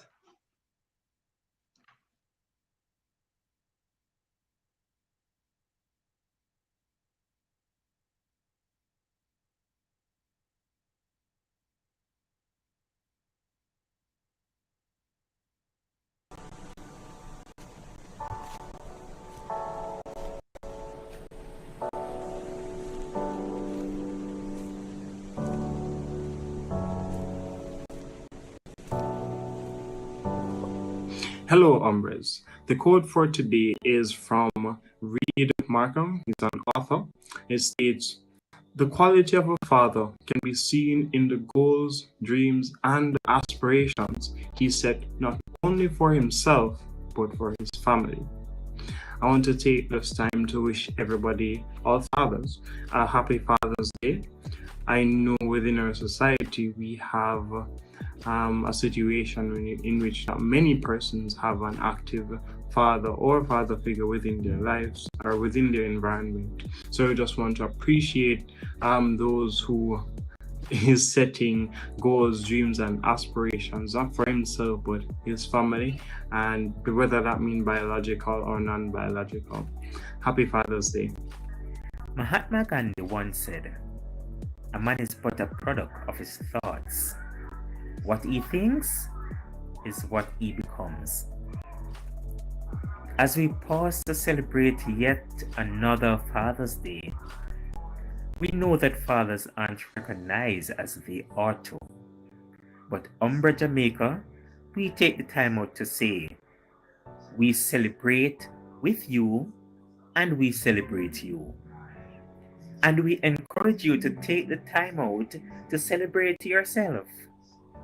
Even when no one recognizes the work that you do, recognize yourself. Be proud of yourself. Be proud of who you are. Be proud of the strong, brave father that you are. And we say to you, continue doing what you're doing and walk good. Greetings, Umbres. Fatherhood is a crucial ingredient in the development and rearing of any child. Without active, positive fathers, the society is bound for turmoil and failure. I charge our fathers today. You have the power to build a better Jamaica by being positive figures for our youth. The future is in your hands. We salute all men who have played father roles. You are loved. Continue to do your part to develop well-raised, productive citizens who, no doubt, will advance our country. Happy Father's Day. Happy Father's Day to all the fathers. We truly appreciate your sacrifices and commitment to all our families. Happy Father's Day to all the fathers who are out there, the hard work and, working, taking care of your family. It's your special day, so enjoy your day, and I pray that you live to enjoy many other Father's Day to come. Cheers up to all the fathers. Big up yourself, man. Real father, big up. A person who feels appreciated will always do more than what is expected. On this special day, I want to remind all fathers that you are loved, appreciated, and cared for. And I encourage you all to continue doing your best as a father. It's a big deal. Happy Father's Day.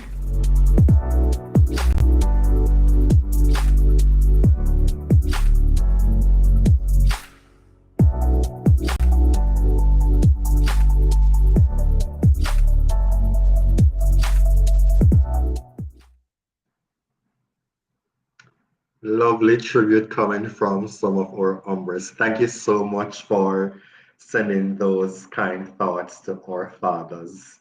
Happy Father's Day once more. So we're up on our last segment, and let's bring in back our panelists. We have Mrs. Goodnow Weathers, who is an associate counseling psychologist and a lecturer. We have Tristan Grizzle, a final year communication studies major and a minor in political science, law, something like that at Northern Caribbean University. And we have Mr. Guyon Mitchell, who is a social worker and a youth empowerment officer. Yes, let's go back to you, Mrs. Weathers. So we're talking about the positive side, show the affection in front of the children with the moderation. But what happens when there are conflicts, when there are strong disputes in the family? How do parents deal with Well, there are so many different ways to deal with conflicts, but we definitely want to show our children positive ways of dealing with conflicts because conflicts are inevitable. So I know whether or not arguments will come up, it is when they come up, how are we gonna deal with them, right? And when we're doing premarital counseling, one of the things that the counselor was sharing with us is that even though when you get married, you may change and you may adjust, we may go back to our old ways that we are used to from our past. So we would already have patterns of dealing with conflicts, whether we shut down once we're getting too emotionally involved, probably shut down, they call that stonewalling, or you may just, be on the attack and just talking, not able to stop and just getting your point across. So we always have to be aware of our previous patterns of dealing with conflict because we are definitely going to be bringing that into our relationships. So we want to have that level of awareness, but realize the importance of stopping, using up our active listening skills. So not just hearing the person and say,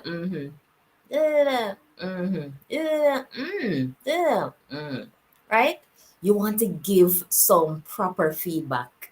You can summarize what the person is saying so the person knows that you actually heard them.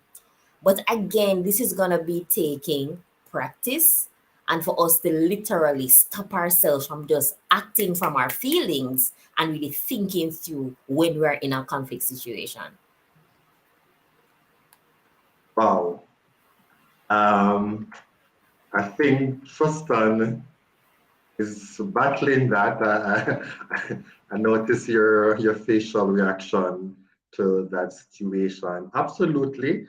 And I wanted to ask Mrs. Weathers, do you think a lot of people go into relationships and are self-aware? Or they just go into Just relationships go and in. So I don't have any statistics or anything. So this would just be me kind of just sharing my opinion. Because I don't know that as a culture we necessarily value, time with self to really think about our own thoughts, think about our feelings and what we're experiencing. But sometimes when we are in situations and if we see repeated patterns in our relationships, that may cause us to think more about ourselves, think about how we're reacting, and then realize that we do need to change. But just from my observation, I would say for the most part, we're not very self aware. But with age and with experience, that is still a skill that we can definitely develop because that can help in our relationships too. Wow. Thank you. Grizzle, what are your thoughts? Yeah, I think it is not something that we generally do. And personally, I can say that it was really a process. It is really a process for me because I thought I was good. I thought I was okay. And if there really is a problem, more than likely it is not me because I am okay. So let us see what you are doing wrong, right? I think I had that issue and I had to really adjust and say, no, there are a lot of things that I need to change. And so I realized, even now I'm still realizing that I am not self-aware and there are a lot of things, reflection is actually very important, when things happen. we need to reflect on them. What did I do? What could I have done better?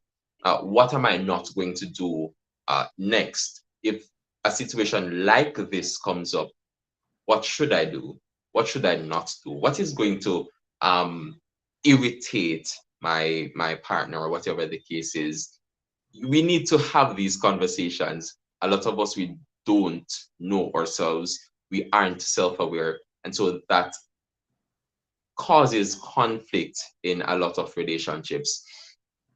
I've heard adults say that, they've never heard their parents argue before.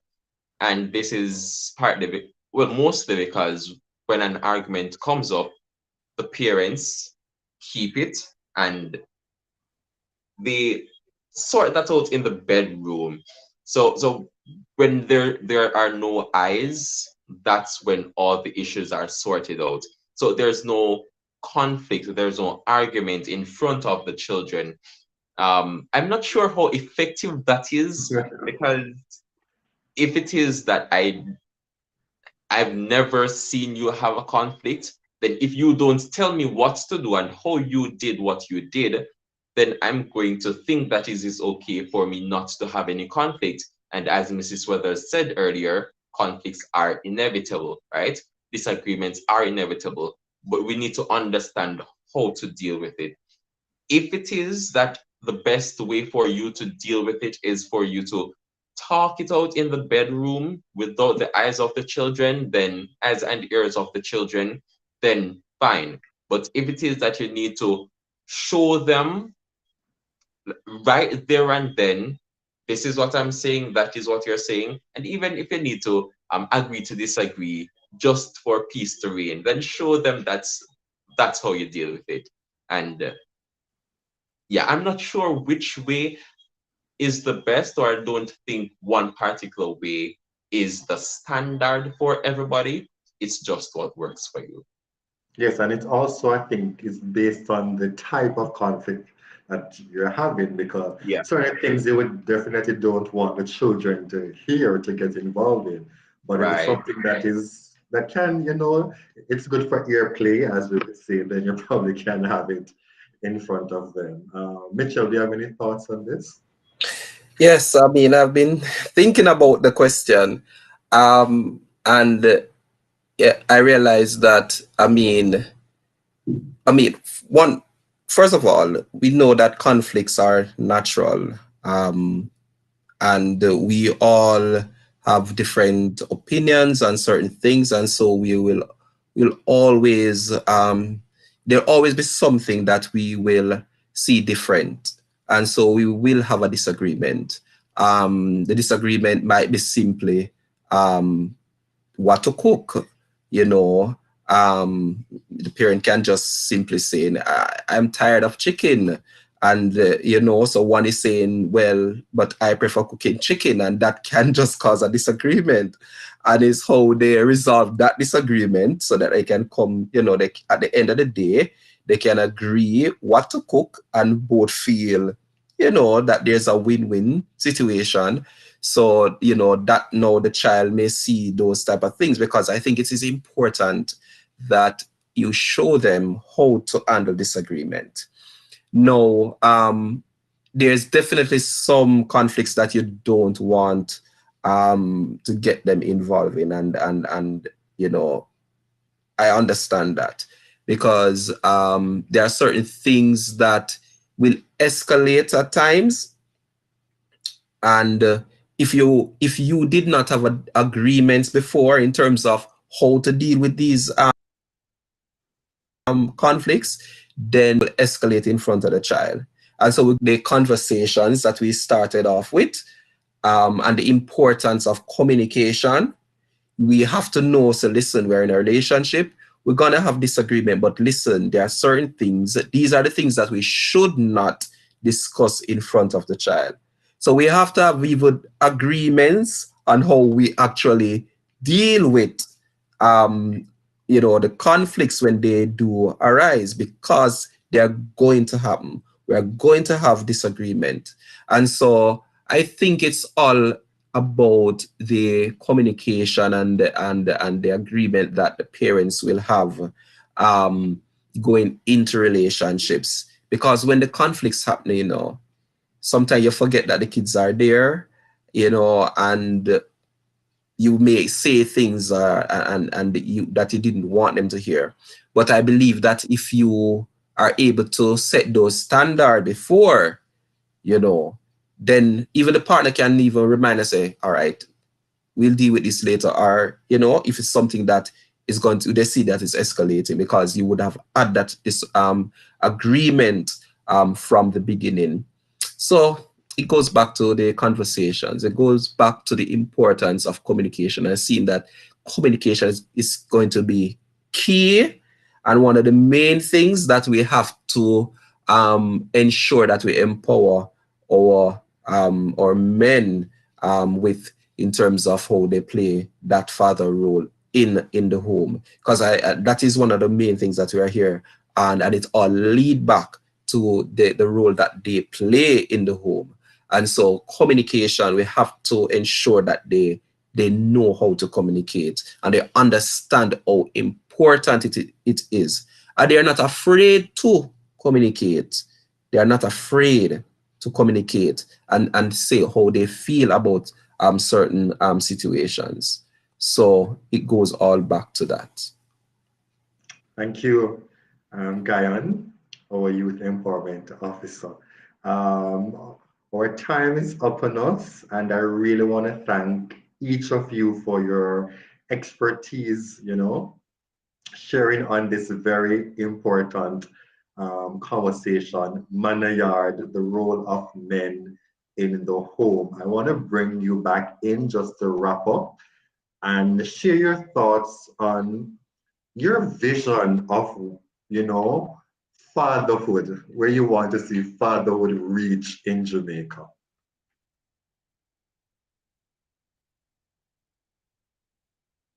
Start. We're at a place where a lot needs to happen.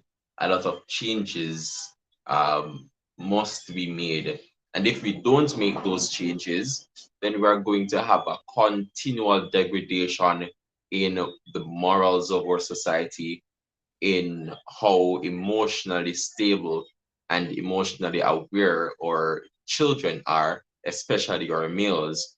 And we realize that if our males are dysfunctional, then our society eventually becomes dysfunctional.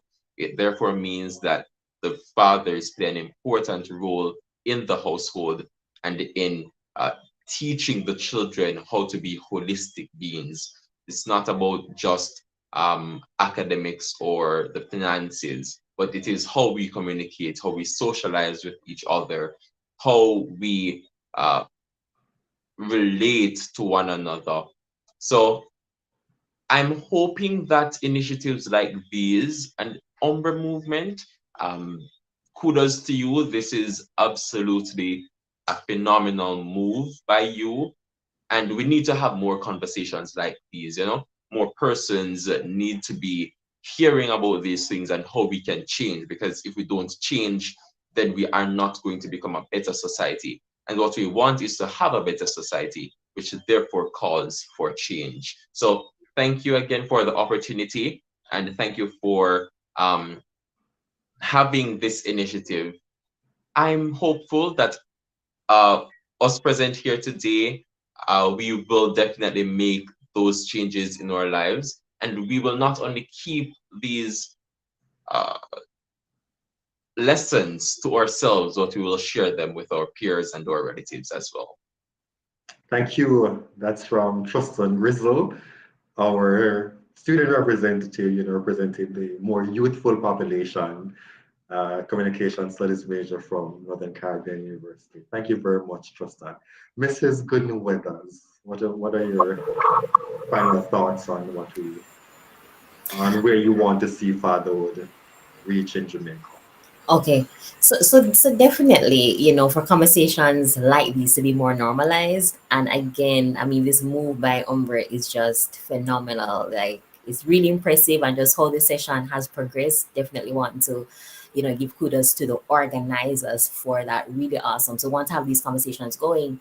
And to the fathers who are listening, and even if you're not a dad, maybe you're a stepfather, maybe you're a teacher, maybe you're a coach, maybe you're someone who plays a fatherly role, just be open to learning and growing. What are some areas that you can work on so that your role can be more effective for the children that you are interacting with or the youth that you are interacting with around you? Show yourself some grace because you're not going to have all of the answers. So it's okay to ask for help from an elder. It's okay to ask for help from a brethren if needs be. So show yourself some grace and be patient as you enjoy your fathering journey. Thank you. Thank you so much, Mrs. Gooden Weathers, our associate counseling psychologist and a lecturer in behavior and psychology at Northern Caribbean University. We appreciate your representation, the sole female here, and you've brought so much value to this conversation. Mr. Mitchell? Yes. Well, I just want to say that this was a very great initiative. And of course, I am looking forward to more of these type of activities, type of discussions, which is very important. I want to see fatherhood being main topic on the national agenda. A lot of times it's like just that small topic at the side, and when we are ready, we deal with it. But it needs to be a part of the national agenda because it is key.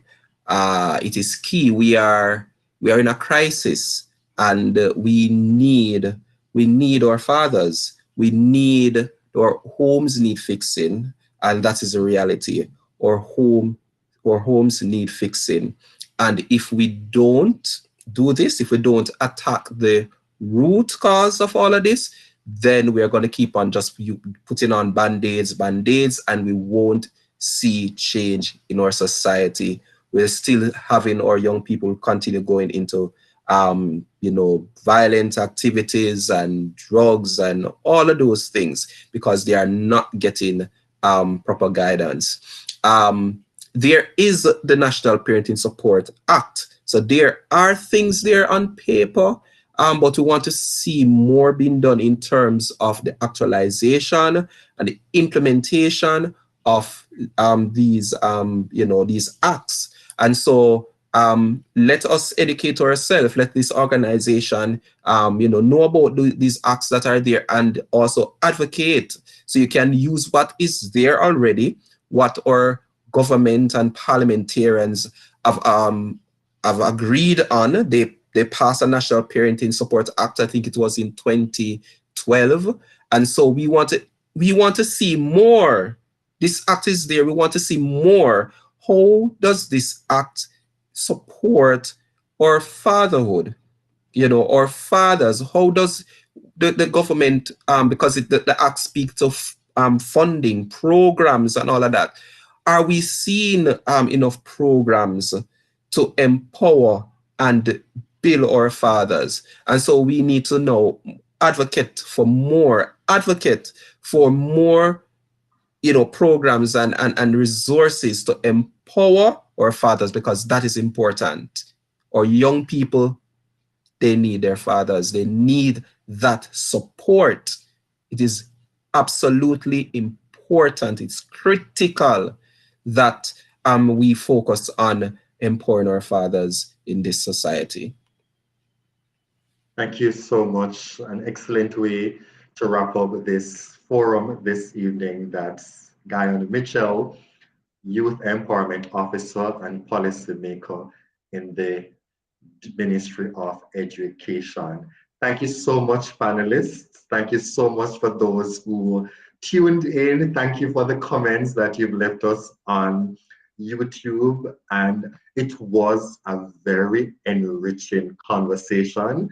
I really enjoyed each of your interventions, and I look forward maybe sometime when we're having another conversation to invite you back to share your expertise in this matter. Thank you so much once more. And remember, we are here, U.M.B.R.E Movement. We seek to understand male biases and redefine expectations. And our motto is reshaping the mentality, men in capital letters. Thank you so much. Have a wonderful rest of the evening and a pleasant week coming up. And you'll be notified when we have our subsequent forums coming up. Kelron, we move to you now to bring our social media ads so that our audience can follow us. Thank you so much, St. Martin, for joining us from wherever you're at in the Caribbean, in France.